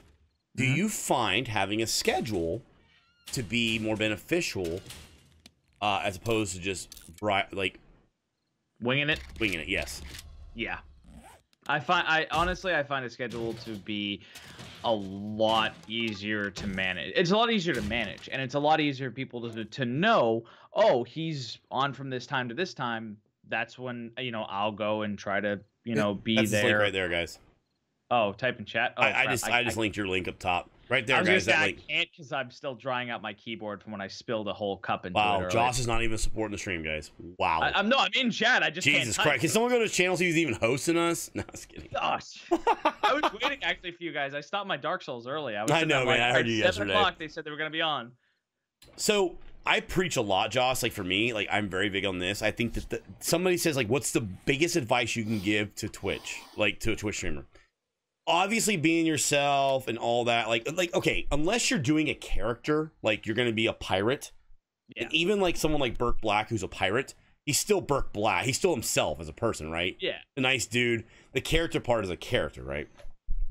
Okay, I think be yourself and all that's a given. If you're like an asshole in real life and then like nice on stream, oh Jesus, that's terrible. I'm not a fan of that, because I've met a couple people that are that way off stream, and I'm like, come on, dude, people like you, like why would you act like that? Yeah. But the biggest advice that I give people is consistency. Is consistency. I think consistency is the most important thing, and I think that revolves around schedules as well as being at certain times. And I always say this: more doesn't mean you have to like do more. Like for example, Matt and I got partnered only streaming 4 days a week. Or no, we were streaming 6 days at that moment, weren't we? When we got partnered, were we doing 5 or 6 days? 5. 5 days. We started 4 days and then we went to 5 days. We were only streaming 20 hours a week, so it's not per se time, the amount of time you put into it. I think it's about the consistency. If people can find you at a certain time, at the same time, it's easier for them to find you over time. If I know Joss is on from 12 to 8 these days, it's a lot easier for me to find Joss.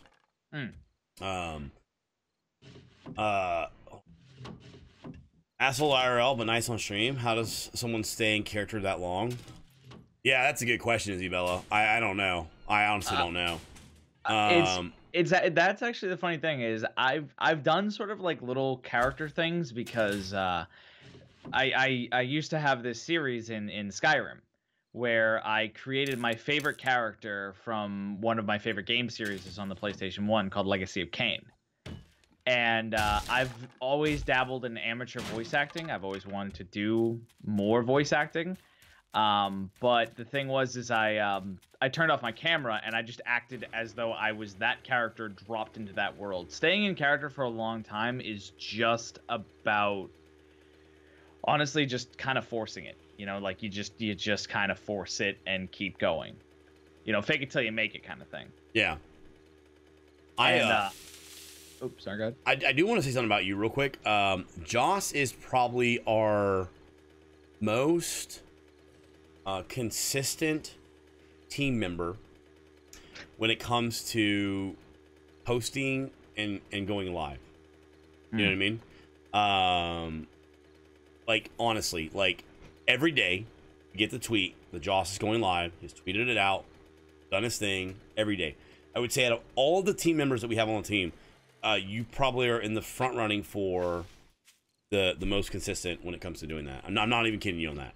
And you know, and I think a lot of people don't. Sometimes I think team members don't really feel like Matt and I are in tune with it. But we pay attention to stuff like that. You know, I see that. I see the people that stream and tweet out. Oh, I see you. I see that stuff. At work, can't seem to be nice to inmates, so you have to kind of be a dick around without being a dick. Yeah, Terrafina, it's a good point, man. It's a really good point. I mean, that makes sense with that type of job. So, hey, the flashback, how you doing? Problem, I guess I have a hard time understanding like the whole faking thing because I can't fake to be an. I come off as an a-hole sometimes. I don't mean to. It's hard to do something like that, like doing because I tried to do the voice acting for the entire stream, and it made my voice the next day like raspy. Like you kind of just have to, like, you have to really try. Like, I'm actually a very sore loser when it comes to online multiplayer. So the problem is well, the thing is, like, dying in 7 days, I don't care. But like, if I'm playing something like, you know, my stream forces me onto like Destiny or COD, and I'm sitting there losing in the arena, I'm like, this dude's, of course, like, look at this nerd sitting here playing for like 100 hours. He's got that gun. Like, I will think up any excuse and just get so mad about it sometimes. And the thing is, like, I try not to, but like my stream knows me, and the thing is, they consider it more me faking it when I'm not, you know, displaying that I'm angry or sitting there trying to be like, oh, that was a good play actually. They're like, dude, stop. We know who you are. You're a sore loser. Just be a sore loser. Embrace the fact you're a sore loser. I don't want to do the Torn voice. They won't know who that is, Evans. I'm getting requests to do the Torn voice. What is the Torn voice? It's a character from I don't know if you've ever heard of the Jack and Daxter. Heard of what? Jack and Daxter. Jackson Daxter, I have heard of them, yes. Jack 2, there's a character named Torn. I even Mark Hamill's Joker. I've tried to do that. Okay. I've tried a lot of different voices. A lot of people say that I do them really well. The problem is I just okay. You're on a spotlight. It's about you. You have to now do some voices. No offense. You're on the spot. You have to do some voices now. I gotta hear some voices. All right, I'll try Joker. Okay, here we go. I'll try that one, at least. All right. Plans. Well, they always have their plans, Bats. But you see, the problem with their plan is that when you take an insane person to the asylum, well, you're just taking him home. The very place he knows best, Bats. And I know this place. Dude, hell yeah, bro. What do you? Okay, you like voice acting, and that you're obviously good at it. RP ever in the future for you, or? I've thought about it, but like, it's. Look at the hype in the channel. People I know. it. Here's the problem: is like as I said, I'm very shy and I'm not very confident. My fiance is where all my confidence comes from. That's why I drag her around with me like a leash. I'm not a very confident person. All right, I counter your Joker with Bane. Oh, hello, Batman. We shall come and get you. Oh, you got it. Oh, come on. If you got to do Bane. No, I did it wrong. Do it right, Batman. Oh, I was close. Try, Quack, quack, quack. With the Batman Bane. Pretty good. You gotta try. The thing is, like, I did pretty good. See, the thing is, like, I don't know if you guys have ever seen Legacy of Kain. No, I've not seen Legacy of Kain. Tell me more about Legacy of Kain. I may have. I may not have remembered it. It's an old game. Not a lot of hype for Joe's Bane, by the way. Just saying. I would just like to point out that I did not get much hype. Matt will now do Catwoman. Meow. Don't think does Pringles candidate better? Oh, excuse me, I didn't have enough metal on my. I was working with a McDonald's cup, guys. All right. Hang on, I don't know if this will. I don't know what we created now. We're about to get. I wanted to send a clip of something, but I can't because my keyboard's not working. Oh, rip.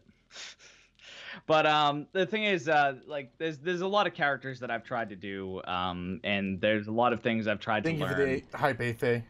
And I don't know. Like I said, I'm just not a very Soul Reaver OP. I love Soul Reaver. See, Mackie knows what I'm talking about. That game. So okay, thank you, Packer. So the role play though, like, is that something you'd ever do? Like, is it different doing voices versus role playing? I would actually like to do it. The thing is, like, I'm just shy, nervous, anxious. But turn your camera off and do it. You know what I mean? Yeah, no. I should. I know I should. This is what my chat does. Well, listen, can I tell you something? Stop not listening to your chat. Those are the people supporting you. Give them what they want, right? They told me to take my shirt off. They told me to do a truffle shuffle. I did a truffle shuffle. Okay, that exists. All right. Look, so I like me with roleplay. I think I'd like to do roleplay. I just don't think I could do it. I think that I would break character too much. That's the bad part. Can you do Corvo from Dishonored? No, I can't do Corvo from Dishonored. The list of characters that I have is the Mark Hamill's Joker, basically almost the entire cast from Jak and Daxter. I can do pretty much all of them. I can do Kane from Legacy of Kane, and do your favorite voice. My favorite one? Well, that's the thing. I was trying to find a clip of it. Hang on. Why is my hang on? So let me check my keyboard for something. Still waiting for the mankini. For who? Guys, just to let you know, Joss has dumped water on his keyboard prior to the interview, like literally right before it. So, can you do Christopher Walken? For more people doing it and practicing the same, who does not know going harsh until they improve. I may not enjoy it either, too. Why is the sub count not working? By the way, yeah, I've noticed past couple days it's been off. Views for me. Like it's been off the past few times they've been doing it. It's been off by like 2 subs every time. Really weird. Okay, hang on. I don't know. Yeah, we were at 411 like earlier, and it was like 409. I've noticed it's been like 2. Maybe it just hasn't updated yet. No, Hoosier? No, I'm not doing Truffle Shuffle. That has been done. Right there, Truffle Shuffle. Is he playing bagpipes? Oh, Nismo did his thing. I thought Joss left the camera and is playing bagpipes right now. Just so you know, in like 40 minutes, we're shutting the server off. 1 second, guys. Okay. Sorry. Horn Night? Yeah. Yeah, that's a good point. We'll just go to the main screen like we did last time and just chit-chat in that. Right. Don't worry, Josh, he's taking care of it. Said you have 417. Yeah, we're at 419 right now. I don't know what Megs. I don't know. It's like the count's been off the past like couple days. I don't know. So I mean, role plays is something I've thought about doing. A lot of people have told me to do. I'm just saying that your voice for the Joker was really good, so I think it'd be cool to see it. A lot of people tell me that. The thing is, I've practiced a lot. I've practiced the Joker a lot. I get good at what I practice at, and that's what I've always tried to tell people. Because one of the things I've been wanting to do on stream, but I've been a little nervous about it, has been actually practicing my guitar, because I play guitar, but I've wanted to do it on stream. Like, hey, like, you know, like I'll try to see if I can, you know, get better at it and whatnot. But it's just like, nice, Moria. So, do you play guitar now? Like, you play it? I love guitar. Love it. I do. I don't practice often as I should, because I stream 12 to 8 and then I work midnight to 6 a.m. Yeah. So guitar, like, instruments are literally repetition, and doing it over and over makes you better. Yeah. My wife's brother passed away, and he left a Taylor guitar. It's a really nice guitar, and he's got a electric guitar he left and an amp, and it's nice, and we had it. And I love music. Like, I'm very passionate about it. I love the sound of music and stuff, and I absolutely love it. But I wasn't good at it, and I wanted to do it. My wife was in band and played a flute, and nerd.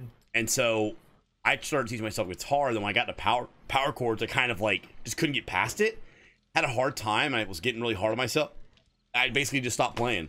And like now, if you gave me a guitar, I would have to start all the way over, because thank you for the host. I honestly don't remember any of it, man. Oh, that's actually a good movie too. So I know exactly what you mean. Like, what? If I leave it alone for any amount of time, I forget about it all the time. Yeah, like, I forget it's the like muscle starting memory, fresh. and I'm sitting there like, all right, what the hell am I doing? What key? Like, what? And you'll pick some things up again. You'll remember, but it's just one of those things. Like, you have to like do it over and over and over and over and over and over. You know. So Grunge, thank you very much, buddy. It's kind of like I've played it. I've kind of like had the whole thing of playing an instrument to doing speed running.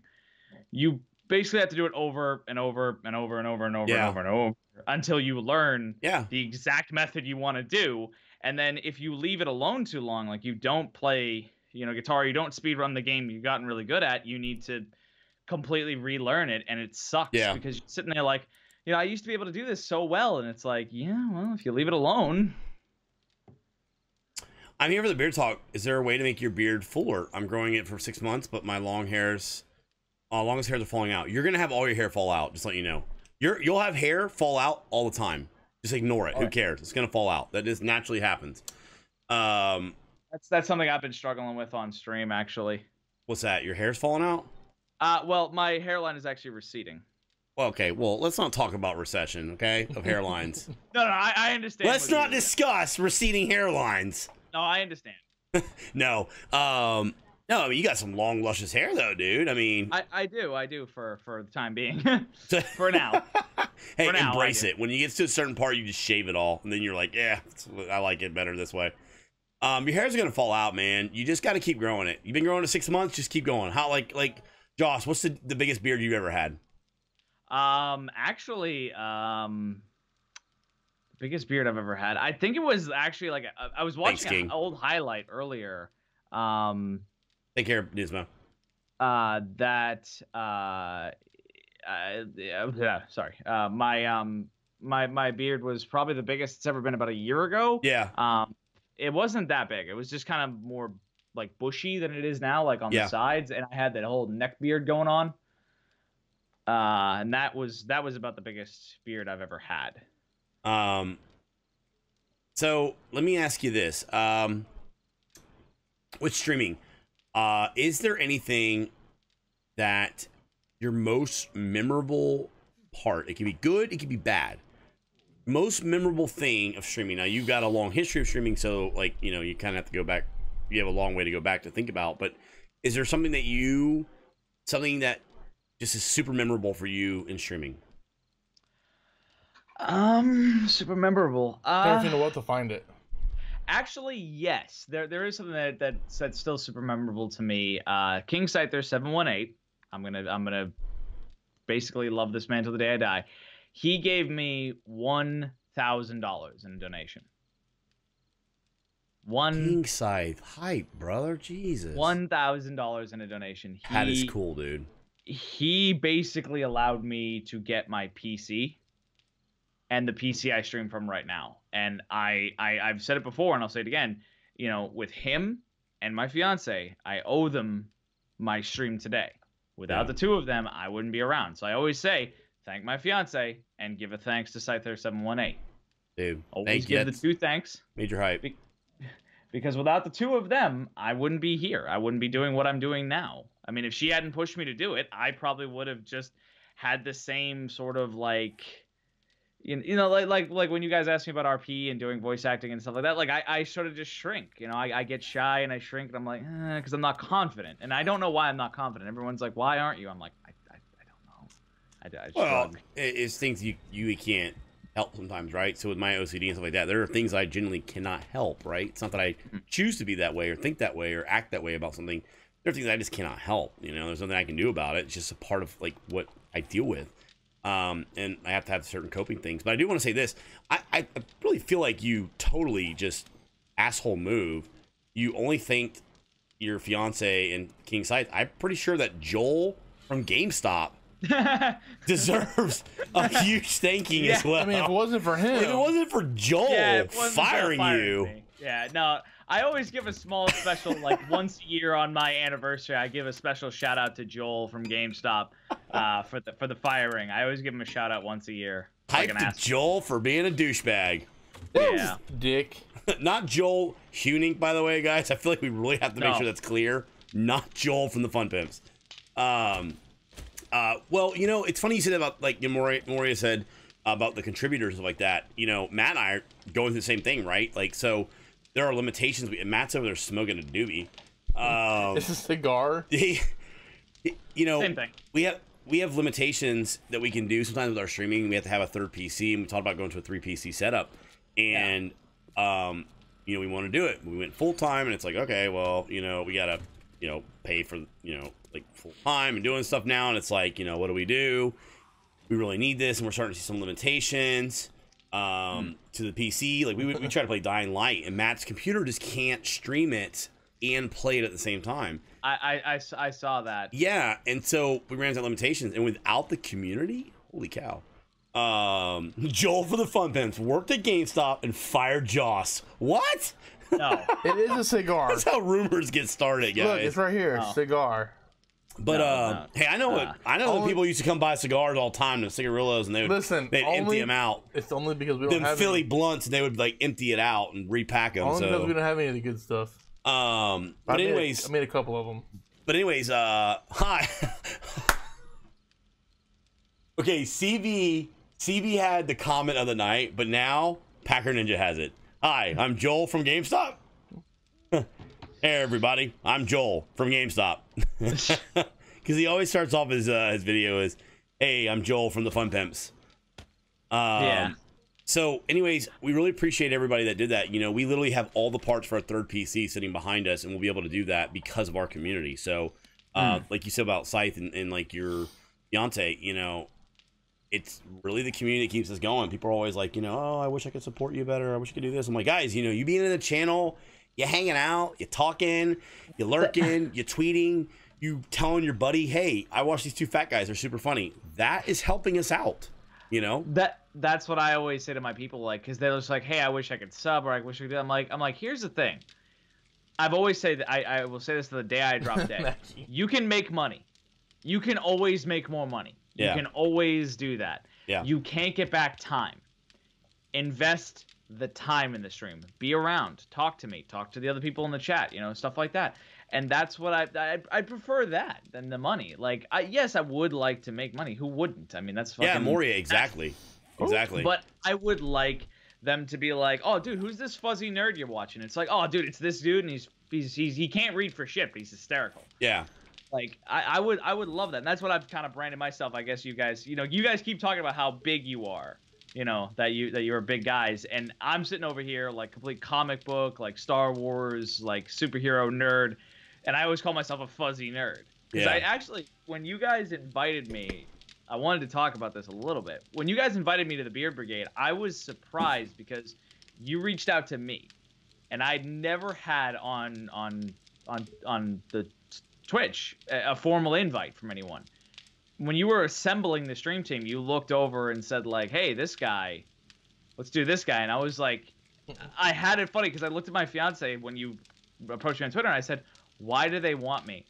And she goes, "Why does it matter?" I was like, "But I'm a nobody." And it's like, and she like literally, like, I could hear the seething in her voice. She goes, "And you always will be with that attitude." That's true. No, that's actually true, right? Bray, thank you for that host. Braylon, thank you for the host, ma'am. Hope you had a good stream. It's very true, Joss. So, like, I will say this: you never know who's in your channel, right? You know, we don't watch the viewer list and stuff like that.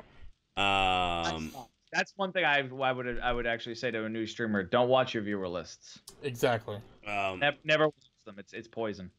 Yeah, it is. You'll be really hard on yourself. But like, for example, I will look at for example, you know, we've had opportunities, guys. We've had people from game developer companies that have been in our channel and had no clue until they told us later on. Or we've had people that you know, from the agency we talked to, you know, the guy was in our channel and watched it, and I was like, what? I had no clue. You just never know who's in your channel. And there's been a lot of channels that I've been in, and I've seen people talking and stuff like that, and you just never know. And you know, we reached out for people for a reason. I like Joss. I thought Joss was a cool dude. I thought that I liked that he did different streaming, different games, stuff like that. What I liked about Josh was he's consistent. It's one of the things that I preach all the time about consistency, and that's something that I saw him doing. Even as a person that doesn't have 1,000 hours in his channel, or at that time, for example, I wasn't on the team, wasn't like I was seeing all his Twitters all the time, but like I would see stuff. I look at that stuff. We look into it, you know. Should I know him? The flashback. We're doing a Beer Brigade spotlight. We do one every Friday. Hi, Miss Braylon. How are you? Hopefully you had a good stream. So let me ask you this question. This is kind of a trick question. I think there's really only one answer to this. And I asked this last week. Poor Boom. I asked him on the spot. I should have, you know. No, I'm not doing a 24-hour scene. That's tomorrow. Yeah, tomorrow. Yeah, now my son's in trouble because... Oh, God. Oh, you just heard Miss B yell. I'm sure everybody else did, too. Uh-oh. We're doing good, doing good. So, real quick. So, the question is this. Okay? Oh, my God. You hear Miss B. Hang on. I hear it. Oh, God. Yeah. You can mute the mic and I'll wait. I got time. No, I'm going to let you sit in the awkwardness, too. If I got to sit in the awkwardness, you're sitting in the awkwardness. All right. My son is on the phone at 10 o'clock. He's like 9 years old. Who are you talking to at 9 years old? Right? I remember I used to have to talk on a corded phone. So, like, there was no getting away and hiding in the bathroom. Back in my day. So, real quick. So, the question is this. If I would give you 6 months worth of 10 subs, okay? 10 subs for 6 months, okay? Or, who's in here? Oh. 10 months or 6 months of 10 subs, right? So, or I give you 100 viewers in your channel for 6 months. What would you take? No money, but nothing but viewers, or the subs? Viewers. Absolutely, hands down. It's the only answer to it, guys. Twitch. It's the only answer to it. Viewers bring money eventually, in theory. Here's the problem. As I said before, I would like to make money. I would. Yeah. But that is true of any human. If you ask any human, would you like to make money? They'll answer. Their answer is yes. No one says no. You can ask the richest person on the planet. You can ask the poorest person on the planet. They will say yes. The thing is I would rather the views because I would rather the experiences. I found out through one of my viewers. He stops in every time I stream 7 Days to Die. His name is Nader. Nader comes in. I found out he is actually, his job is building explosives. He is a person that does that for the demolition crews, for construction sites. That's what he does for a living. I would have no idea how that works, how to get into it, the dangers, the fun of it. I would rather all the viewers because that's experiences. You know, like I meet people. I have one of my biggest supporters. He's a farmer from Sweden. And I'm like, you farm for a living? That's amazing. Like I didn't think, they gotta farm chocolate. Like, it's such a unique thing to learn about the different experiences. Yeah. You learn about the different people. You learn about their lives and what's going on. You learn about different jobs. One of my biggest supporters, he's a lawyer from South Africa. I'm like, that's amazing. Like what are the different politics there? Like what happens in law? Do you still have the death penalty? Like, there's so many different things you could ask and learn about from different people. Like, because everyone on Twitch, whether they're a streamer or not, has a story. And I'd rather collect that than, you know, an extra, what, like, fucking $25, $100? Whoop-de-doo. I'd rather collect 100 more stories than 100 more dollars. No, not Josh. You're not trying to play dumb. My wife just said she's trying to play dumb. So like Josh probably could hear that. I mean, I am dumb, but I don't. No. That's not. Miss B did not just call you dumb. Would you have a piece of me too? You wanna go sit in time out? Oh boy, better run, Josh. Oh, this might be one of them DSM nights, or no, BSM. What is it called? BDSM. BDSM. That's right. Role play. I'm about to role play some Holy, Joker. I just got out of there just in time. Y'all see that? Is there a bear in there? There's 3 bears and like 7 dogs. Oh my god, that happened to me the other night. Oh. Yeah, the dog ones are terrible. The dog things are terrible. My gosh. The dog's bleed lasts way too long and is way too easy to inflict. But you're absolutely right about the viewers. Like, so that is like the greatest thing. So you can put more viewers on a channel. Eventually, like success or money and all that will come. I think if you just do your time and have that in there, the viewership is the most important. The community is the most important. There will be people that want to support you, and they will. Financially, there'll be people that want to support you emotionally. There will be people that want to support you physically. Stay away from them. There'll be people that want to support you. No, Matt. Yeah, listen. I am married, so you are still stuck with you cannot. Just because you're married don't mean I have to be married. Ask Miss B. I guarantee you, she will monitor who you date too. Listen. As long as you have what? As long as you don't or you do? Oh God, Miss B's trying to encourage him to get kids, have kids. No, don't do that. my She just God. wants nieces and nephews. Don't do it. Don't do it. Stay with me. People have been trying to do that for a long time in my family. Believe me, everyone had the same dumbass question because I've actually been with my fiance since we were both 16. Yeah. So we've been together over 10 years. We've been engaged for about 2. Yeah. The thing is she my family always had the same question. When are you two getting married? When are you two getting married? And I always had the same answer. When you pay for it. Yeah, honestly, family members, a couple things. First thing's this. Quit asking when we're going to get married. Second thing, quit asking when we're going to have kids. Yep. The reason why this has nothing to do with the spotlight, but honestly, like, quit asking the kid thing because there are people that can't and there are people that try. And you never that's one know. thing. Like, that's stop one thing you asking can't that control. family members. Yeah, like, seriously? You don't know what's going on There are behind the some people scenes. that can have kids but shouldn't. Yeah, exactly. It's actually hard to say to some people, like, look, you're not in a financially stable place. Like, you shouldn't be having kids. Like, one of my friends, he owns, and I love him to death. He's one of my best friends. He owns a Camaro. And he's like, I'll just put a baby seat in the back seat. It's like, and kill them? Like, dude, you drive a 78 Camaro. Oh, That that's a is nice not Camaro. safe for a baby seat. Yeah, but he could pass that down to the kid. That's a nice Camaro. No, I know it's a nice car. I mean, he can pass it down to me if he can, wants. like, do grocery shopping in it and like have the kid in it. I'm like, Oh, he'll no, do just it 'cause you can for a little conceive while. kid in it doesn't mean you can have a kid in it. No, that's called lessons learned. You'll do that for a little while. I had a Jeep and I went, well, this isn't very family friendly. Idiocracy. Me and my wife can't, and when people ask, it gets annoying. It does, Gamester. It does. It does. The thing is, like, let people live their lives. You never know what's behind people's behind closed doors what people deal with. Yeah. And not everybody wants to put that shit out there sometimes, and it's very frustrating because there's a lot of pressure when it comes to that kind of stuff, and it's very, very frustrating. But all right, let me ask you this: so TwitchCon, you have gone to 2 TwitchCons, okay? Yeah. From a streamer's perspective, TwitchCon is obviously a great place to go, right? Like, would you agree with that? Yes. Get to meet people. I mean, I it's a highlight of mine that I got to meet Joss, God, Takumi, you have so many hours. You don't ever say nothing. You're so quiet, girl or guy. I don't know. I don't know what you are. I have the same thing. Takumi, I don't even know what you are, but thank you. I did just assume gender. Assuming gender in 2017. Lol. I don't even know. I'm sorry, Takumi. Now watch. Okay.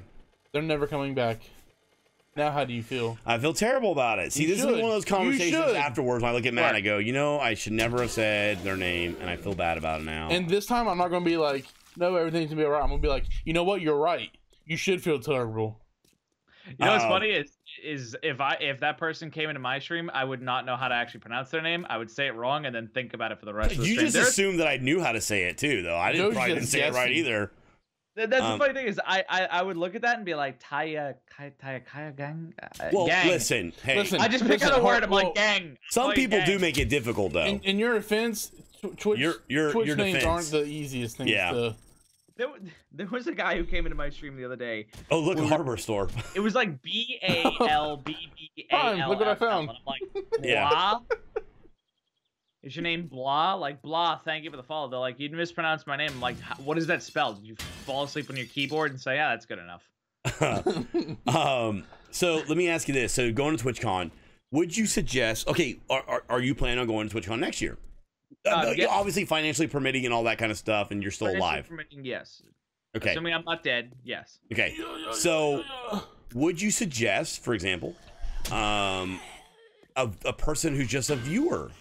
There he is. There's Nader. Joe used to say my name wrong too. What did I used to say? How did he say it? Nate RW? Oh, no, great. I call them Natter.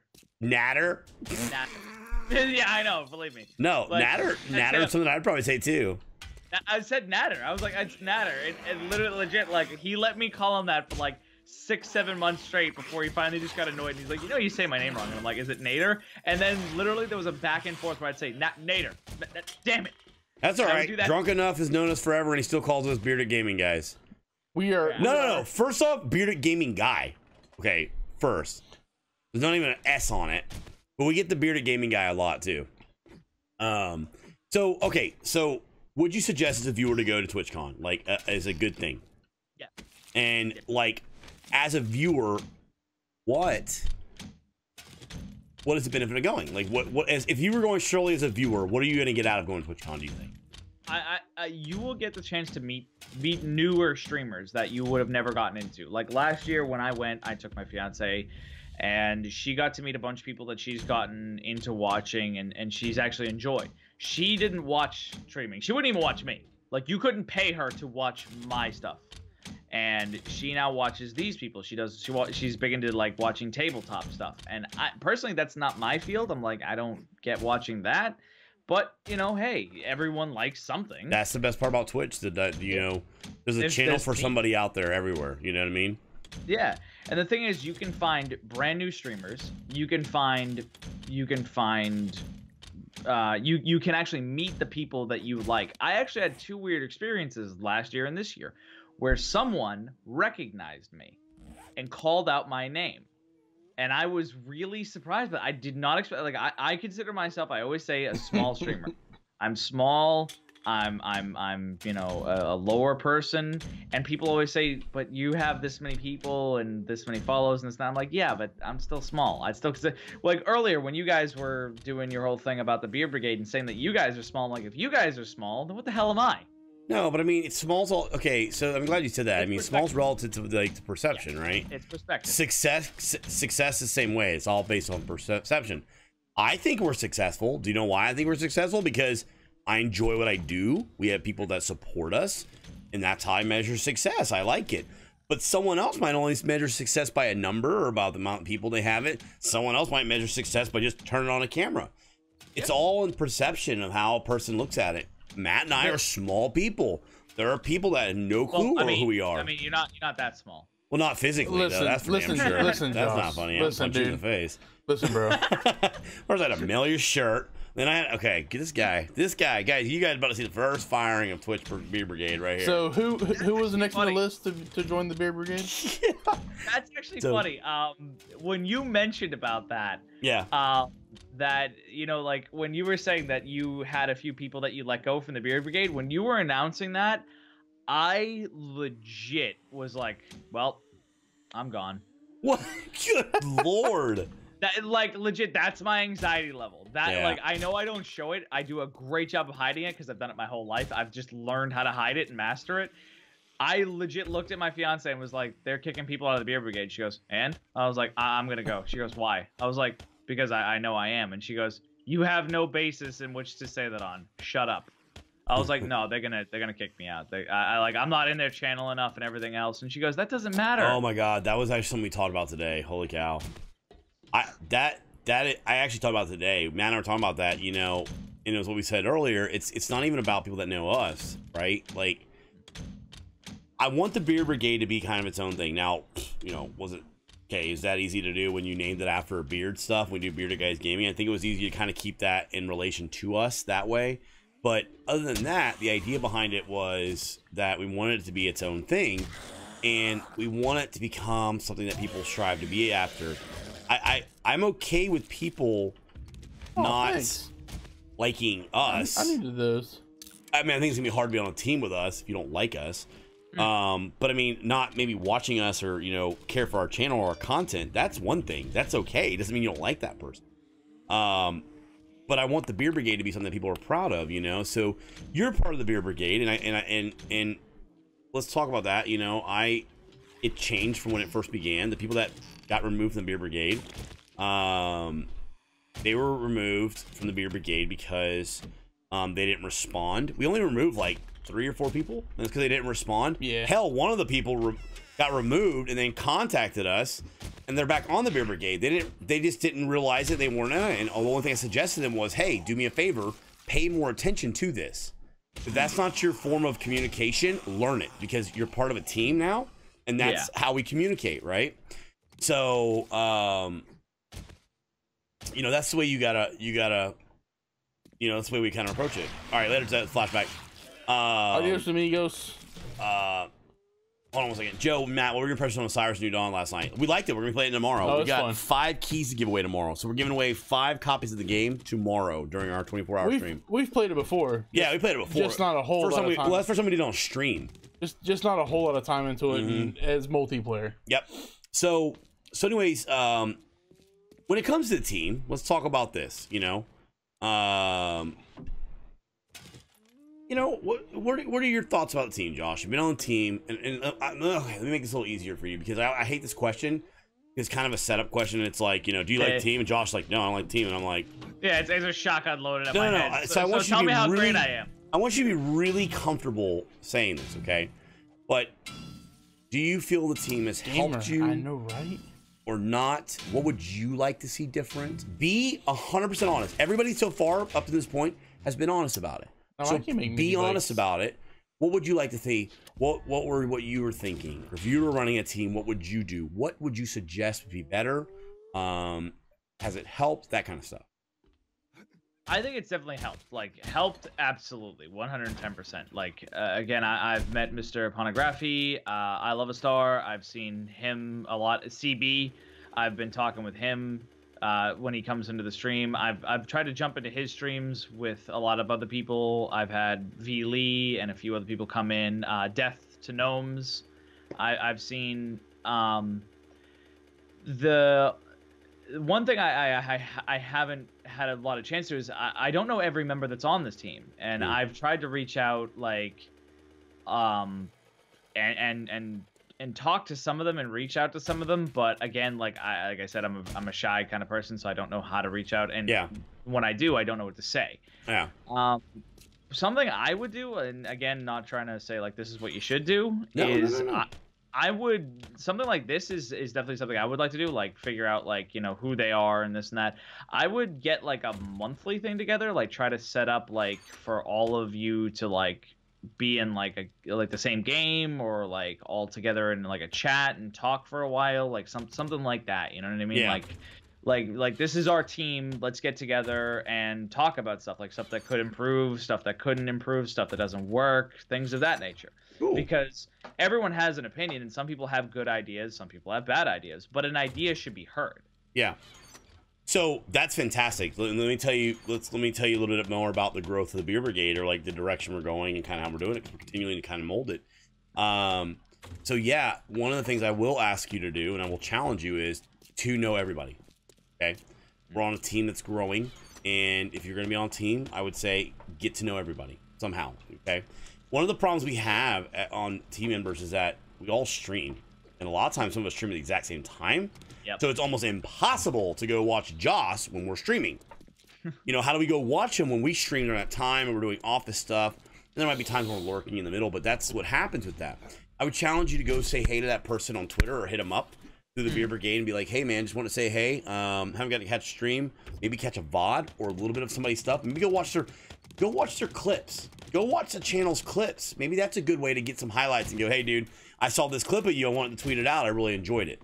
I know that you do social stuff, so I would challenge you to do that. I think it's very important, because the whole idea behind getting in a room with us all talking, all of us, there is now a total of almost 40 of us. So 40 people on one time talking is challenging. Push to talk. Yeah. Push to talk.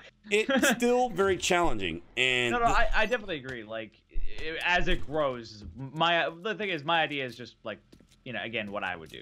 No. It's a good idea. I don't think it's good. So one of the things that Matt and I are going to be doing is we're actually going to be setting up a completely separate, all by itself Discord only for Beer Brigade members.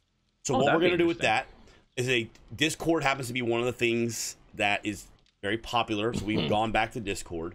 We are going to be basically having a Discord that is the invite only for the Beer Brigade members. We'll have some things in there where you guys can literally come in and do some ideas, introduce yourself, talk about some things. It's a place for you guys to talk.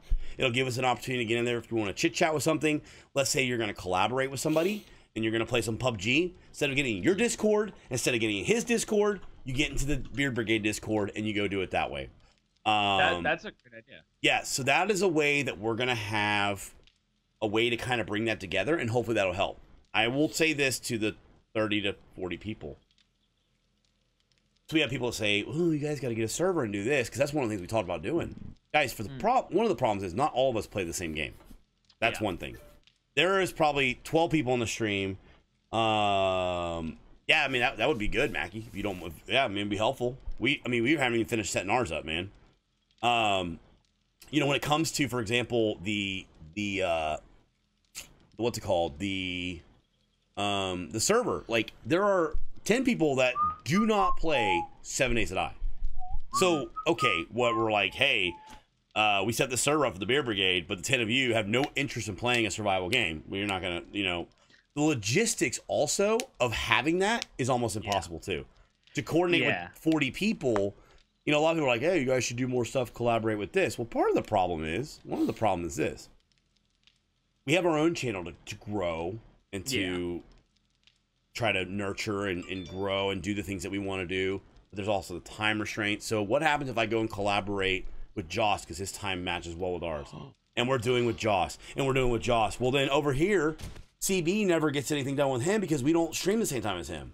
Well, then it looks like we've done nothing but collaborate with one person and are not willing to collaborate with another team member.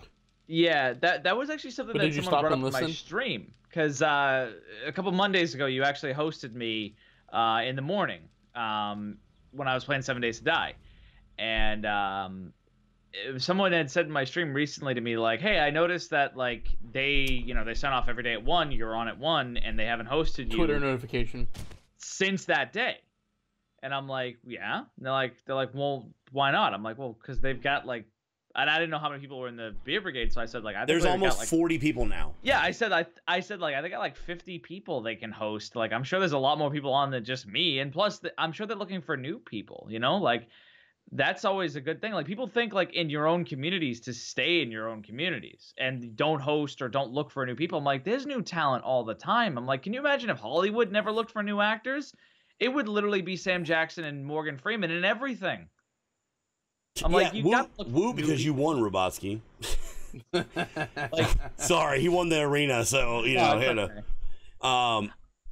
Like, you got to always search for new talent because there is new talent. Out there. It goes back to the team is a thing for us all to kind of band together and do stuff together and have an opportunity to kind of collaborate and do stuff. And maybe that collaboration doesn't mean playing together, but it could be just like talking together or lifting someone up. Josh saying, man, I've been having a hard time. And someone's like, hey, man, don't worry about it. Try doing this. Or what about this? Or I watched your stream and I thought, what about this? That's what you got to look at, okay? That's what people need to look at with the team. It is not about Matt and Joe hosting those people all the time or doing games with them all the time, right? You have to understand something. So we still have a channel to grow. In order to do more for the Beer Brigade, we have to do more. We have to grow as a channel to be able to do more, right? That way you can offer more. Yeah, exactly. Listen, listen. A year ago, we could not have bought $1,100 in shirts for our team members. We couldn't have.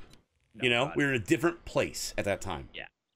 A year later, we were able to do that. We're setting things up that way, and so as we grow, we have more opportunities available for our team members that we can provide, and that's what we want to do.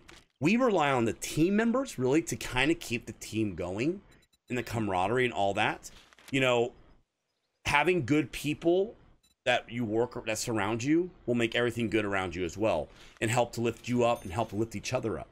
So when it comes to hosting, guys, let's talk about the hosting, right? We were talking to Mackie about this in the hotel, and you know, we need to find new streamers. Joe is already above you, Joe. Josh is already above you, Joe. We do host Beer Brigade. Now Matt is in charge of our hosting, right? We do host Beer Brigade. We host new people in the games that we're playing. We want to introduce ourselves, people in the community. We like to be a staple in the 7 Days Die community. We want people to know that. We want people to come into 7 Days on Twitch and think of Bearded Guys Gaming when it comes to 7 Days. That is something that we aspire as a personal growth for our channel. So it is important that when someone new comes in that we've seen a couple times and we've checked out their channel, we finally throw them a host when we have the opportunity. At the same time, there are people that we've never been able to host because we always streamed at night that we could not host, but now we can because we're in the daytime. So that opens up more opportunity. Also, we have 40 members now that we have to pounce around the host to. Yeah. Okay. Secondly, we're also trying to get to know people as well. So there are people that we've met at TwitchCon, people that are in a new game that we're playing, that's a new game for us, that we want to get to know as well, that it's important. For example, we met Rockzilla from a host when we played Ark, and we've gotten to know Rockzilla.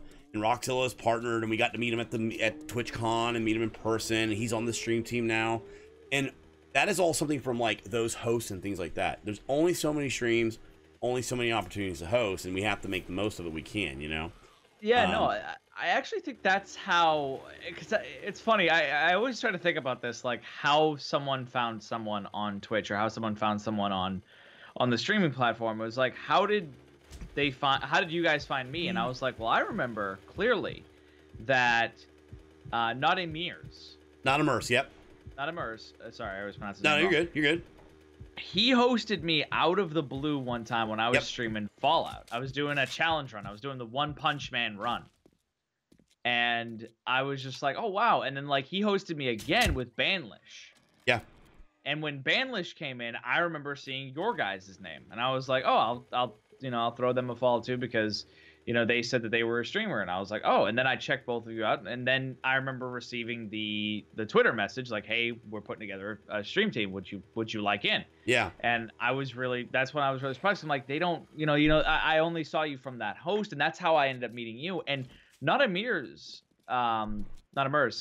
he could have hosted anybody. Yeah, that's how this works. Any person doing Fallout 4, he could have posted someone not doing Fallout 4, and I could have never met you without him and Banley. And the funny thing is, like, I try to talk to them, and I like, their chats go so fast sometimes and everything, like, they don't get a word in. Like, see, like, it's hard to get a word in sometimes. Even with you guys, it's hard to get a word in. and I love streams Story like of my that. life. Like, I was just like, it would be so difficult to do that, but that's the funny thing, like, those hosts and those streams and like things of that nature, like people coming in and everything else, that's the best part of this platform is that. And which is funny, chat doesn't go fast. It does for me, Rob. It's full of a bunch of bot stuff. When I jump in on Banlish in the morning, like before like 12 o'clock, when I start streaming, he has like 200 people, and I can't get a word in. Sometimes it's not all the time, but I don't drop in on him all the time. I try to see you guys, or I try to see someone else. Like, that's the biggest problem when you follow a lot of people too. It's just like it's hard to stop in and see them. Your time's limited. Yeah, like right now, dude. I have 49 people on, and I'm like, if I wanted to say hello to every one of them tonight, I would have to spend so little time. Yeah. In each of their streams, and the one thing that I wanted to mention. Because like I said, the anxiety and thinking that you guys were going to throw me out of the Beard Brigade because I'm not around often enough. And a lot of people, say to me like, hey, you're not around a lot after you stream. You sign off and go off. Why? Most streamers do that, by the way. A lot of streamers do that, but they're just like, why don't you hang around and talk? And thank you for the host, buddy. Here's 2 reasons why. I think the second one is the most important, but the first one sounds kind of whiny. First one is, I just streamed for 8 hours. Yeah, no. I do not want to spend another 3 hours sitting in a chair talking to someone else. I want to go lie down. I want to go lie down. Because I've been DX Race is comfy. It's really nice. Yeah. But it's not that comfy. It's not 12 hours in a chair comfy. Yeah. The second reason is my fiance suffers from seasonal depression disorder. She sometimes requires a lot of care. Yeah. And she needs someone there to hold her up and, and to comfort her. So usually what I do is she gets off work at 8 o'clock as well. I get off at the same time and I go and take care of her until she goes to bed. And then I legit just go to work. And I come home in the morning, I wake up, I make her breakfast, I make her coffee. And, I try to comfort her in the morning because sometimes, like literally once it hits winter, she's just, until it's spring again, she's just not herself, and I can see it. I can see it in the day when when the day gets away from her. Like she sits down to like play on her phone, and the whole day's gone. Like she looks up and goes, "What happened?" or "What's going on?" or "Why am I sad for no reason?" It's like, hon, this is normal. Like she's not used. Like she doesn't get used to it over time. Every time it hits her again and again, differently. And but it's good you're understanding and know how to help her deal with that. You know what I mean? That's it was fantastic. it was one of the things I studied when I was doing my social psychology in college, was how people deal with seasonal affective disorder. And it's funny because seasonal affective disorder is one of those things that people literally just don't get. You know, they sit there and go, what, you're sad because the weather's bad? It's just like, it's such a thing that it annoys me. Like, I get so angry, and I'm like, I want to yell at them, but I can't, because like it's not my place to yell at these people and to make them understand. Yeah. They're not gonna understand. I could yell till I'm blue in the face. They're not gonna get it. And the problem is, if they don't get it, or they don't try to get it, or they don't try to respect it, you know, they're just gonna keep doing it. They're just gonna keep misunderstanding you, and they're not going to try to understand. And the thing is, I've had other streamers that I've tried to collaborate with, and they've said like, well, you know, you don't spend a lot of time on my channel. Oh my God, he almost just got annihilated. I saw that, Matt. You see that? I was like, what? I saw that. I was like, oh my God. You said you don't spend a lot of time on my channel. You almost got annihilated. I was like, oh my God, what streamer were you collaborating with? That was an asshole. No. You know, a lot of people have said like, you don't spend time on my channel. Like, Yeah, I don't really know you as a person. It's hard to collaborate with someone I don't know. You know, because I don't know your brand of humor. I don't know your content. Yeah. I don't know you. So it's hard to collaborate with you. Why don't you spend time on my channel? And it's like, I have to take care of her. Because here's the thing. Without her, I don't have the stream. Yeah. So I have to be there for her as she is there for me. She was at TwitchCon. You know, last year, I remember very well, I got hosted by a really, really big streamer. He hosted me the day before my birthday and pushed me to 3,000 followers. Wow, dude. I remember that I was like, I think 300 away from 3,000. So he gave me a huge boost. Woo. You know, I think it was like 2,000 something people he hosted me with. And I was That's awesome. Like, I was like, that's too many. I'm like, I can't entertain all these people. And I remember I saw him at last year's TwitchCon. I walked right by him, and I tapped my fiance. I'm like, look, there's the guy. There's Scudpunk. And she goes, go talk to him. And I was like, no. And I kept walking. She grabbed me by the collar, twisted me around. It was like, you will talk to him or I will end you. Yeah. And I was like, all right, I guess I'm going to go talk to him then. I like a good Like, girl, dude. she's there for me in my moments of weakness. So I need to be there for her. And that's the biggest problem is, like, it's so hard to explain to streamers and, you know, these other people I want to collaborate with, I want to do something with, I want to stream with them, that I'm sorry I haven't put in the time in your channel. I'm sorry, but, you know, when I'm off stream, I either have to take time out of my stream, time out of work, or time out of her. And I don't have a lot of time to go around. You know, I got maybe, like I've said before, like for other streamers, I think I have maybe an hour and a half a day. And that's not a lot of time to see 49 people. Okay, so a couple things on that, all that. You know, when you talk about, like, one of the things I think people need to get off of and quit getting hung up on is you don't hang out here, you don't come in here, you don't do this. Stop worrying about that, right? Like, it'll happen, right? Yeah. People will come. There are people that I just do not like their channel. I like them. I just don't like their stream. I don't like it. I can't sit there and watch it. No. And it's nothing against them. Nicest person in the world. I just don't like it. A lot of us also are busy. When we raid somebody at the end of the night, guys, we end a raid at 11. We raid somebody. We're in the channel for about 10-15 minutes. Then we go to bed. Matt has to leave here, go home. Then we get up. I get up at 6:30 in the morning, help my wife put the kids on the bus, and Matt gets up. He drives back over here, and we get prepared for a stream. And you have to understand, guys, there are two people in this stream, so the dynamic is different. We have to, like, preparation is a little different. I don't just start the stream up and get things going. There are things that we do. You have to remember that. I'm going to say this, though. I do think at the same time it is important that as streamers, we do some part to network and support those around us.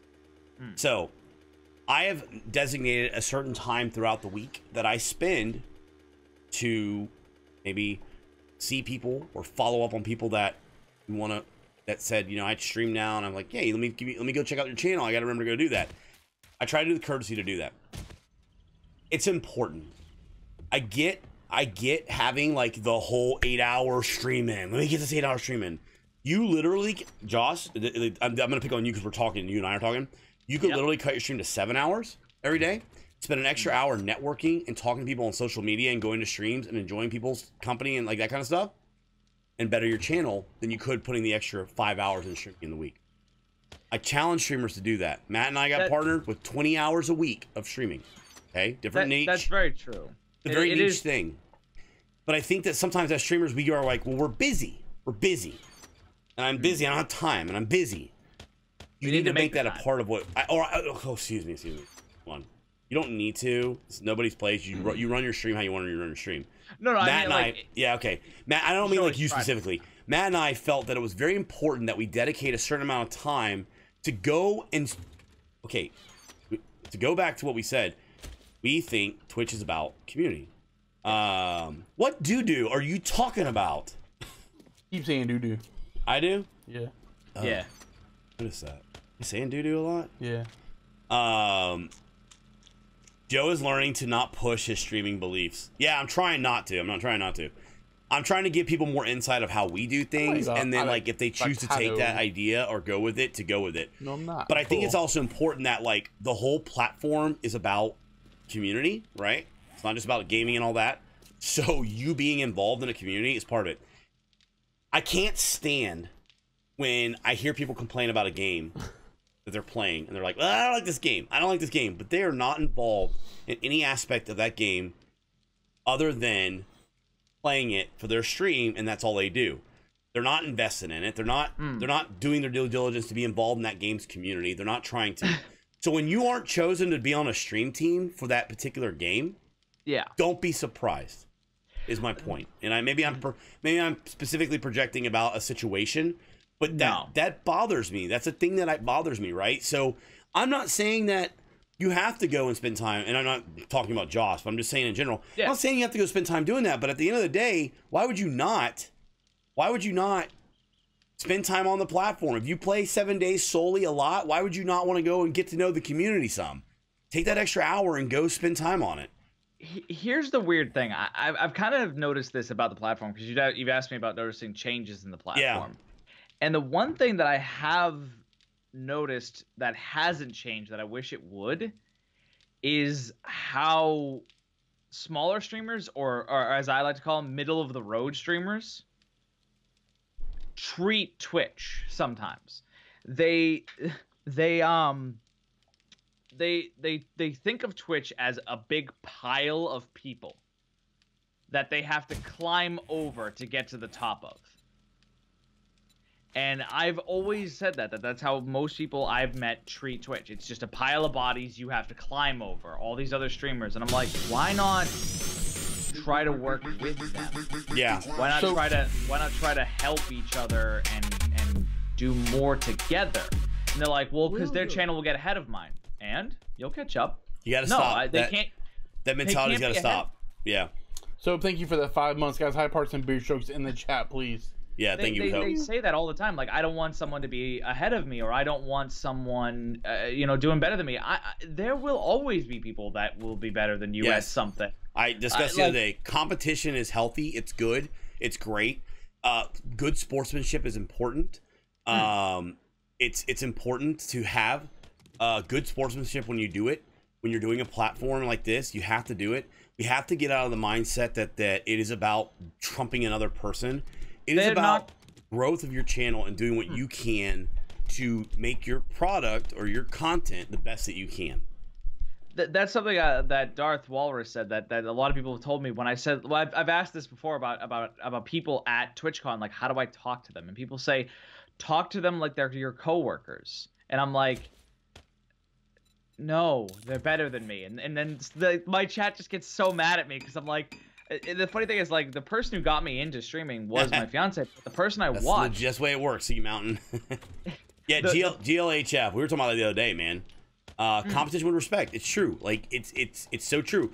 Like, I really went on a tirade the other day about this. There's two stigmas that I don't like right now. There's the whole, like, I don't look at people as competition. Stop that. Just literally stop that. Like, guys, if we're all streaming at 1 to 5 p.m., those are all channels that are technically competing for viewers in a sense. Stop doing it the wrong way and approach it in a good fashion with good respect to each other and doing like, you know, worry about your channel and what you can do to be the best. And if the guy next to you at the same time slot is doing better than you, go watch it, go check it, go say, hey man, I like your stuff too. It's just fantastic. And find out what works for you and quit worrying about that guy. If you're looking sideways, you're not looking forward. And that is something you got to do. And the second stigma was the whole idea that you can't make a business or you're not allowed to stream for money. There's nothing wrong with streaming for money and at the same time still having a deep passion for this job, like that. Yeah. I've noticed streamers promising game giveaways at the end of a stream, but asking his audience, how do you set a game giveaway at the end of the stream? See, that's the one thing that I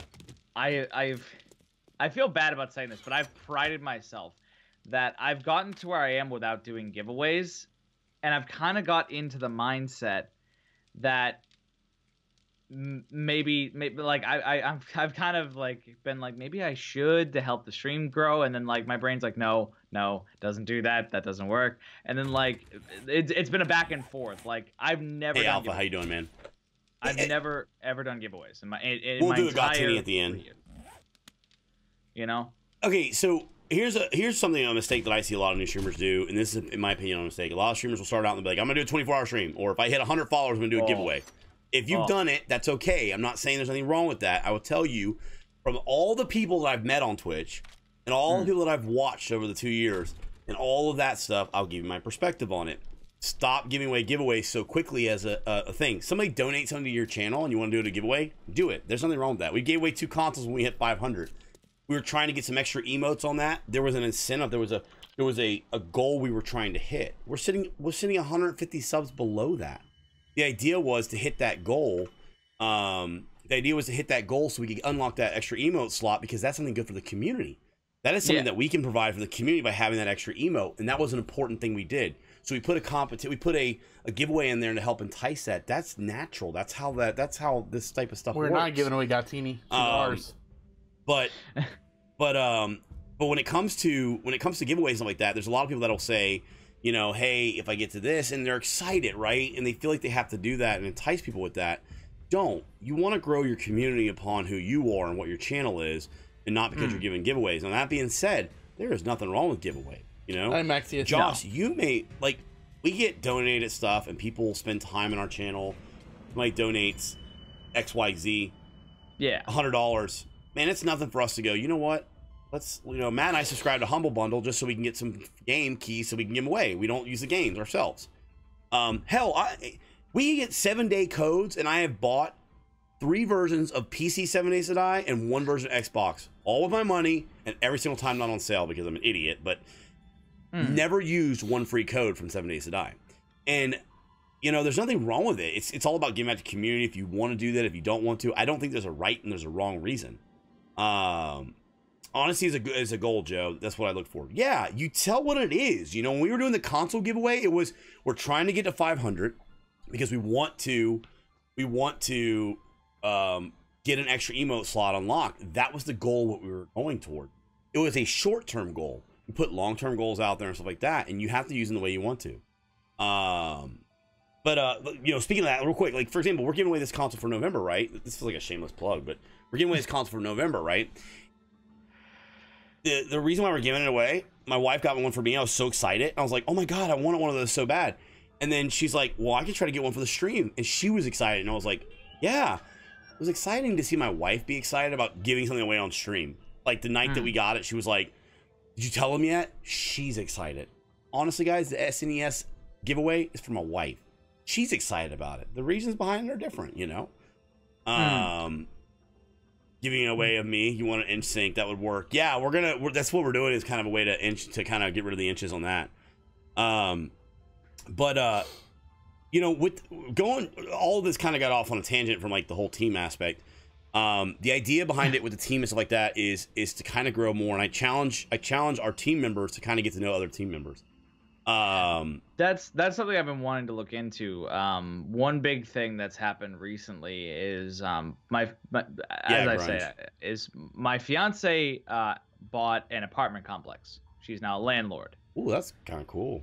Yes, she worked a job that she absolutely. I cannot tell you how many times I've had to like literally jump off stream to go console her because she's gotten so just fed up, angry, like angry to the point of tears. In tears, has come to me like knocking on my door. I look up and I'll pull one earphone back from my headset and I'll look up and she's just crying and I'm like, oh god. I'll be like, one sec, guys, and I'll mute the mic and I'll go over to her. She just quit this job, so she's been. I've noticed like her mood improving, and a lot of other things like that. So, I've been trying, and she's been feeling, just better. So I've been actually taking a lot more time to be in more communities, try to reach out to people on Twitter and everything, and try not to be afraid to reach out because that's the one big thing I've always had is like I've always said to people like when they're just like, why don't you reach out to this streamer? Why don't you reach out to this person? It's like because I'm afraid I'm going to look like I'm bothering them. I would rather look like the guy that's just around than the guy that's like, oh my god, Joss, like he's always asking me for a fucking collaboration. Like he's always in my goddamn stream. Like, God, I can't say no to this guy any other way than no. Here's the thing though, like with that, just to let you know, like, so one of the problems I think we have with our team is that people don't approach each other enough, right? They don't say stuff. Yeah. They'll look at a setup and like it and then be like, never ask the person about it. I had a person, okay, that I saw and talked to them, and they were like talking about another person on the team. They were like, well, I'm like I don't talk to that person. I go, why? They go, well, I never go to the stream. I go, so just go to it. Like, say hello. Like, why would you not? Like, what? There's not a place for that on our team. You know what I mean? Doesn't mean you're gonna like everybody's content, right? Like Boondaba, for example. Boondaba is a youth pastor, right? Who runs a clean stream. I definitely would understand why he may not hang out on St. Chop's channel. You know what I mean? Yeah. Like, well, that's actually something I've been trying to explain when people like I was actually talking about it today because I stream, as you said before, a variety. Yeah. I did actually before I think I met Nadamir's. I actually was doing primarily 7 Days to Die. Yeah. Because I got a hold of it. And I started streaming it, and I was just like, I love this fucking game. Yeah, it's a great game. Fucking game is amazing. And I literally, like, I put all of the games I was streaming on hold. I was in the middle of, like, these big RPGs and stuff like that, and I was like, no, 7 days. And people would tune in and be like, oh, 7 days again? Really, Joss? I'm like, I love this game. Yeah. And I just couldn't stop playing it. And it was so much fun. And after a while, like, it started to dribble out for me because I'm, like you said, like, there was no more... content to do. Like I recreated Tenpenny Tower from Fallout 3. Yeah. I had populated all the rooms with beds and unique knickknacks and whatnot. I had made the most zombie-proof fortress that anyone could ever make. I put down 5,000 landmines, 3,000 spikes, and 5 layers of steel wall. No zombie was getting through that. I could go through 1,000, hordes and never have them touch the sides of the wall. Yeah. And then I was sitting there like, well, now what? And I went back to variety. And the funny thing is, like, I was doing Dark Souls today, and people in my Discord were like, hey, I don't like Dark Souls. I'm not going to show up today. And I'm like, hey, no problem. Tomorrow I'm doing Call of Duty because one of my mods and one of my subs donated it. He was yeah, like, Here, absolutely. I want to play COD with you. I'm like, shit, we're playing some COD tomorrow then. Sweet. And the funny thing is, I had people look at me and go, you're really going to play Call of Duty in 2017? I'm like, look, I like playing stuff with my viewers, with my followers. That's what it's about. I love that stuff. It's really funny to get all the different personalities in a room and just watch them just destroy each other. It's hysterical. I love playing with them. So I'm like, yeah, of course I'm going to do COD. Why wouldn't I? I mean, I suck at COD, but you're not there for great gameplay. You don't come to Jos452 for great gameplay. You just don't. Watch me for great gameplay. I'm sorry. But you've come to the wrong station. Yeah.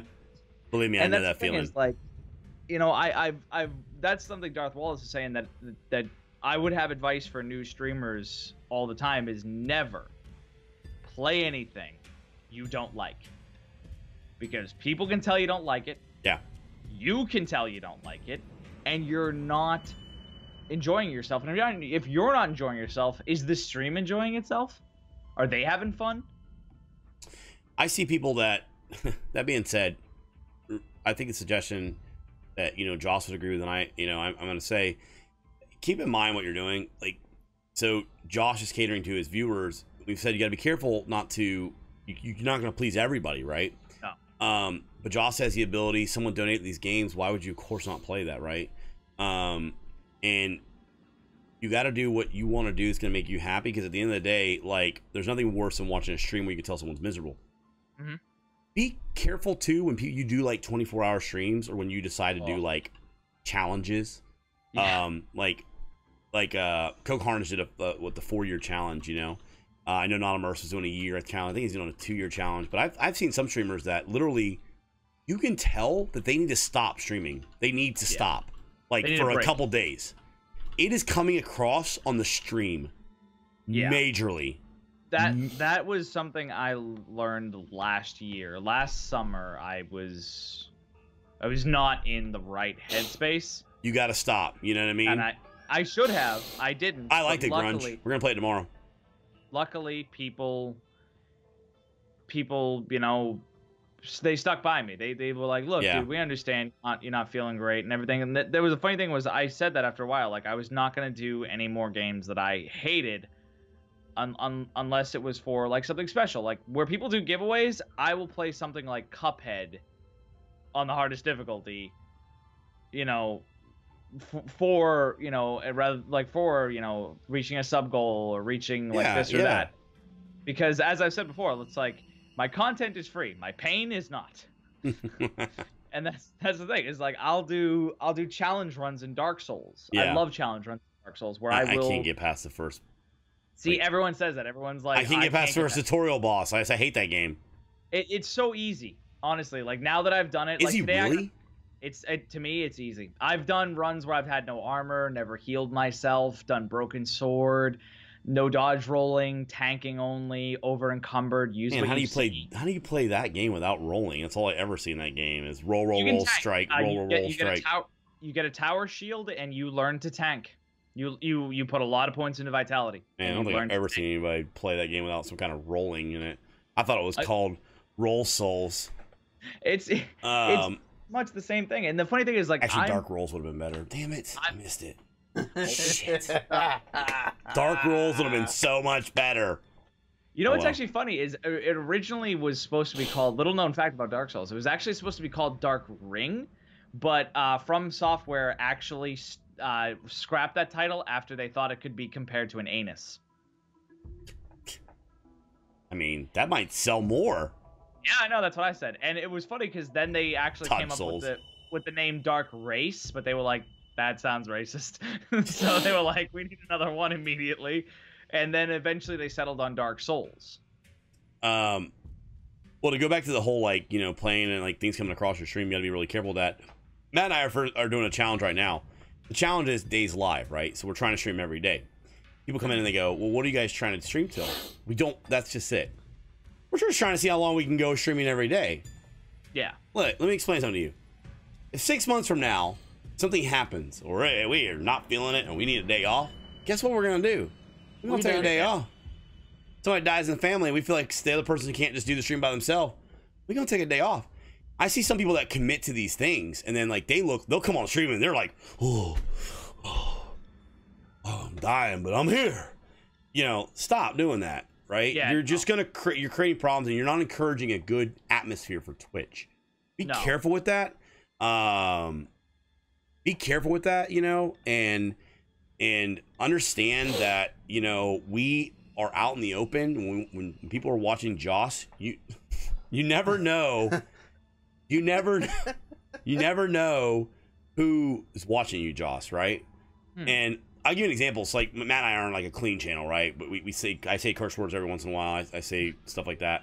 But I try to do a better job about it because there'll be people that'll reach out and are like, look, you know, you really help out a lot. And my nephew watches you. And I'm like, oh, Jesus. I'm like, I didn't realize that. And you just don't know it. And you got to be careful. And so because of that, I want to do a better job of it, you know? We're not trying to be part of this community or this thing, like this positivity thing or whatever. We're just trying to be good people that do a good thing here and are trying to be like, you know, us. And at the same time, if it makes me a little bit better in the sense of, you know, paying attention to that a little bit more, there's nothing wrong with that. You're creeping people out doing that, Joe. So just be very careful of that, guys. Obviously, we're kind of going over time now. Joss, I feel like we could have talked forever with you, though. Honestly, we got to meet him in person. He was an awesome dude. I feel bad because I'm sitting there. I'm like, oh, it's 11, but I don't want this to stop. Well, I want you to know something. So we've been doing these, right? And I thought there was going to be some people that I'd talk to for probably like 15 minutes and be like, oh, boy. Yeah. But we've learned a lot. How about them Knicks? We've learned a lot. And one of the things that Matt and I want to do after doing this is we want to start incorporating maybe like some duo people on here.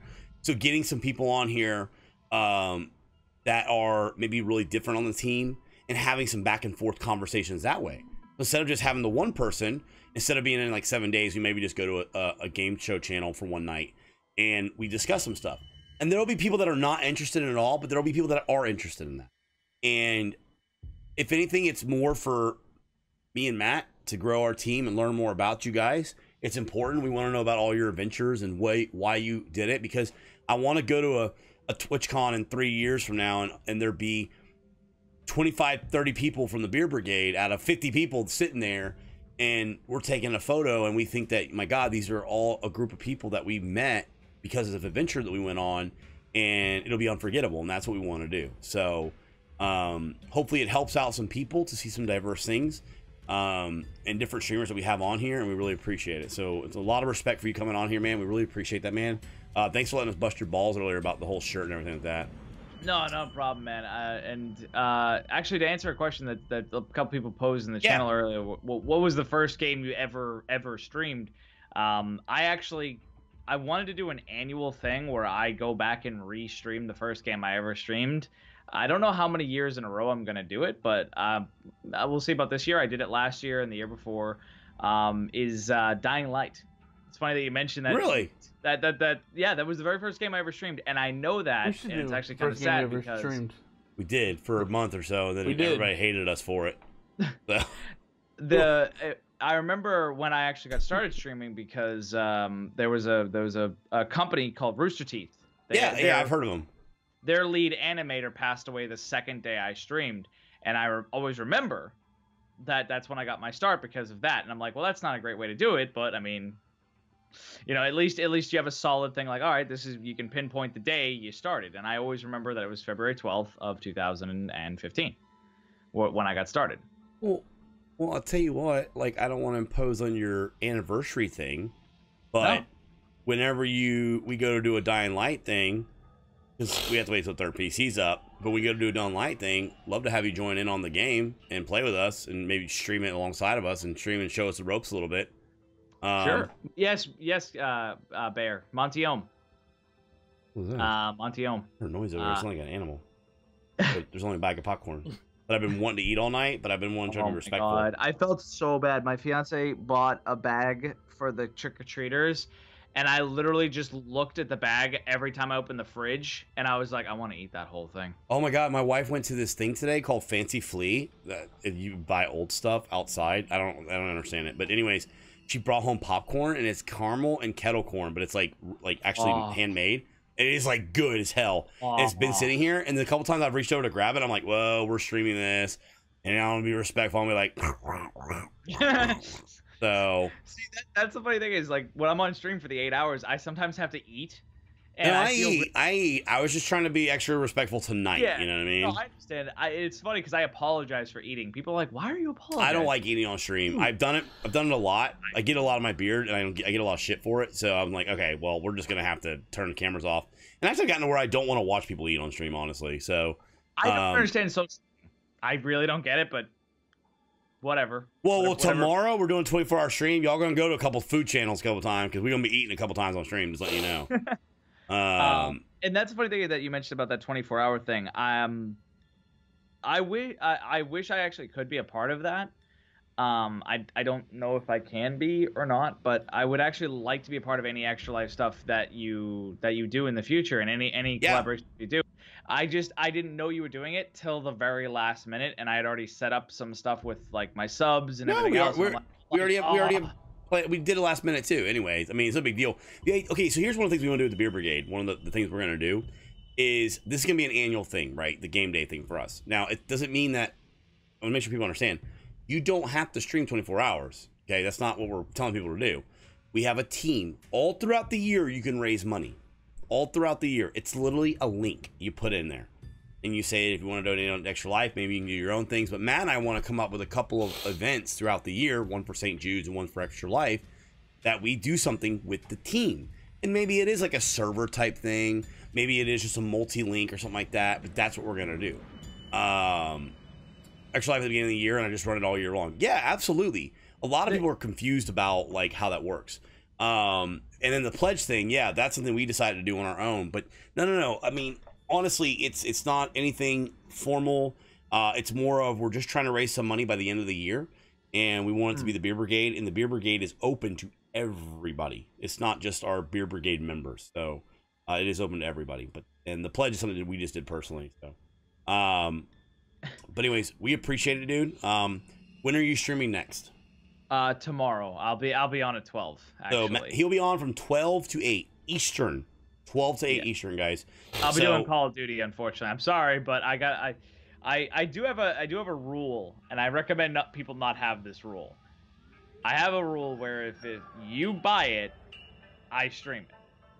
Oh, that's a good rule. I like it. I have an honor game that I refuse to play. Just like when people start buying me My Little Pony Adventure, it's just like, all right, I'm set. I have a game about otters. I'm terrified of otters. I have this stupid game because I got teeny now.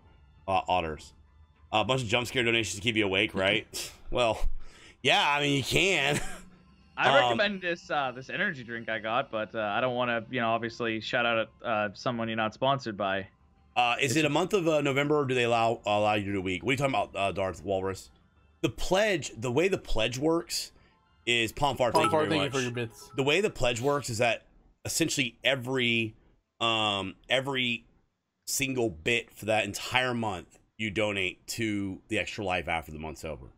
Conquer your fears. I will do it without playing video games, otter video games. I watched Neebs on Ark with otters and I had to laugh. Neebs is fucking hilarious. I just said the F word, but he is hilarious. You trying to stop yourself from streaming? I love Neebs. What's that? Are you trying to stop yourself from streaming? What do you mean? From swearing. Oh yeah, I was. Well, until he said Neebs, I thought it was funny. The Cheer for Kids thing, I saw that at TwitchCon. Yeah, no, Darth Walrus, it's a pledge, right? So like you are essentially, anybody can do it. Like the pledge, click on it. You essentially you take all the money and you all the bits and you donate it. So I don't know if they reach back out to you. I've been in a river with an otter, and that is the most I ever want to do ever again. So, someone a game about killing pigs on a farm. Mackie, it's all bits, yes. The pledge, it's all bits, dude. The pledge is bits. So if we make $5,000 in bits, we then at the end of the month take that $5,000 that we made in bits, and it goes to Extra Life. That is what we do. It's one of those things that we have guaranteed. And tomorrow, Miss Redaboo is part of our 24-hour stream team. Tomorrow, there's a special. Are you streaming 24 hours too, Miss Redaboo? Holy cow! You guys better have your multi-links open. I'm telling you right now. Tomorrow, there's a special link for the Extra Life that people donate to. Packer, I mean. Oh God! Real quick too with Packer. Tomorrow we'll be giving away a bunch. Sorry, I didn't mean to take away from you, Joss. 1 second though. Take your time, guys. Tomorrow, I'm we're gonna be giving away. We have 5 copies of Osiris. We're gonna be playing some MechWarrior Online for the first time. No Guts, No Galaxy gave us a bunch of codes for stuff. Really excited about that. We've got five copies of Osiris to give away. We've got Packer Ninja literally donated enough games for us to do like 2 every hour. For every donation, $50 or above, like donation on PayPal through the donation link, we are giving you guys a shirt. We are giving you guys a Bearded Guys Gaming shirt. We will send that out to you. And all bits will be going to Extra Life. Midnight starting tonight. Well, Miss Redaboo, that is fantastic. I'm very excited. We're not starting till 10. They haven't reached out to me. I've signed up to get more info. I don't know if I can afford to give all November to them, to be honest. The way that Matt and I are looking at it with the bits is this. If you guys are going to donate, you want to donate, know that it's going to a good cause. And we will just look at it as basically the month of November. We're not making any money when it comes to bits. So that's the reality. Okay, so Matt and I were at the end of the 24-hour stream going to donate some money to Extra Life, right? Well, Now, instead of doing that, we're just going to donate all of our bits. So the more bits you guys raise, the more money we donate. So, and you got to remember, it's for a really good cause. Can I actually chime in for just a sec? Yeah. I have an idea. Have you guys ever played Serious Sam? Serious Sam? No, I haven't. I've heard of that. It's like get the guy with the glasses, right, and all that. Yep. You might want to try to borrow this. It's actually really funny. There's a little like sound chime for when you get an extra life in the game that screams extra life. Oh, that's kind of cool. Hold on. If you can grab it, you could use it for all of your bit donations for your extra life stream, and you could just have it be like extra life because that's how it sounds. You're the man. I got it. Maybe we'll check it out. We'll try it out and see. I mean, if you can, that's just what I do. I try to give advice where I can. Sometimes it's warranted, sometimes it's not. What's the policy for beer dying for 24-hour streams? Oh, yes. Well, it's up there. Maybe. God dang it, Dealey. God, Jesus. I feel like every time we end this thing, you do that. God. To dye beards tomorrow, $5,000. Oh my God, thank you. No problem, Red. How long have you been up, Johnny? No. We slept in this morning. In the thing. And we're streaming. What's that? In the thing for YouTube. Huh? Oh yeah. Hey, Joss, we're gonna wrap this up here. Thank you for coming on, dude. Appreciate it. Much love. And we'll be having you on again. Guys, check out Jos452. And that way Matt's trying to cut the YouTube video, so it doesn't. I wanted to say, would it be okay for me to reach out and ask you guys a few questions? Because I've actually been trying to set some stuff up, and I don't know what the hell I'm doing. Yes, always, dude. We're gonna get a Twitter set up or a Discord set up, and then I'm gonna send out like mass communication through like email or something like that. We will have a Discord set up, but right now, just hit me up on Twitter. Yeah, best way to reach me with a Discord invite would be probably Twitter, if you could. Yeah, that's fine. My email's kind of crazy. I try my best, but it's like it's tough. But I wanted to say thank you to all the people from your channel that actually came over and followed me during the spotlight thing. I didn't want to, shout out each one individually, but as they happened. But I do have my stream labels open in the other tab, and I've just seen it rack up. And yeah, thank you guys very much guys. for that. That means a lot. We got to do a giveaway still, so we're just saying goodbye to Josh, guys. So yeah, no, they're just kicking me off because I talk too much. So no, you're good, dude. I talk too much. Matt tries to kick me off all the time. So thanks again, Joss. Have a good night. Thank you very much, brother. You guys have a great night. Thank you, guys. All right, man.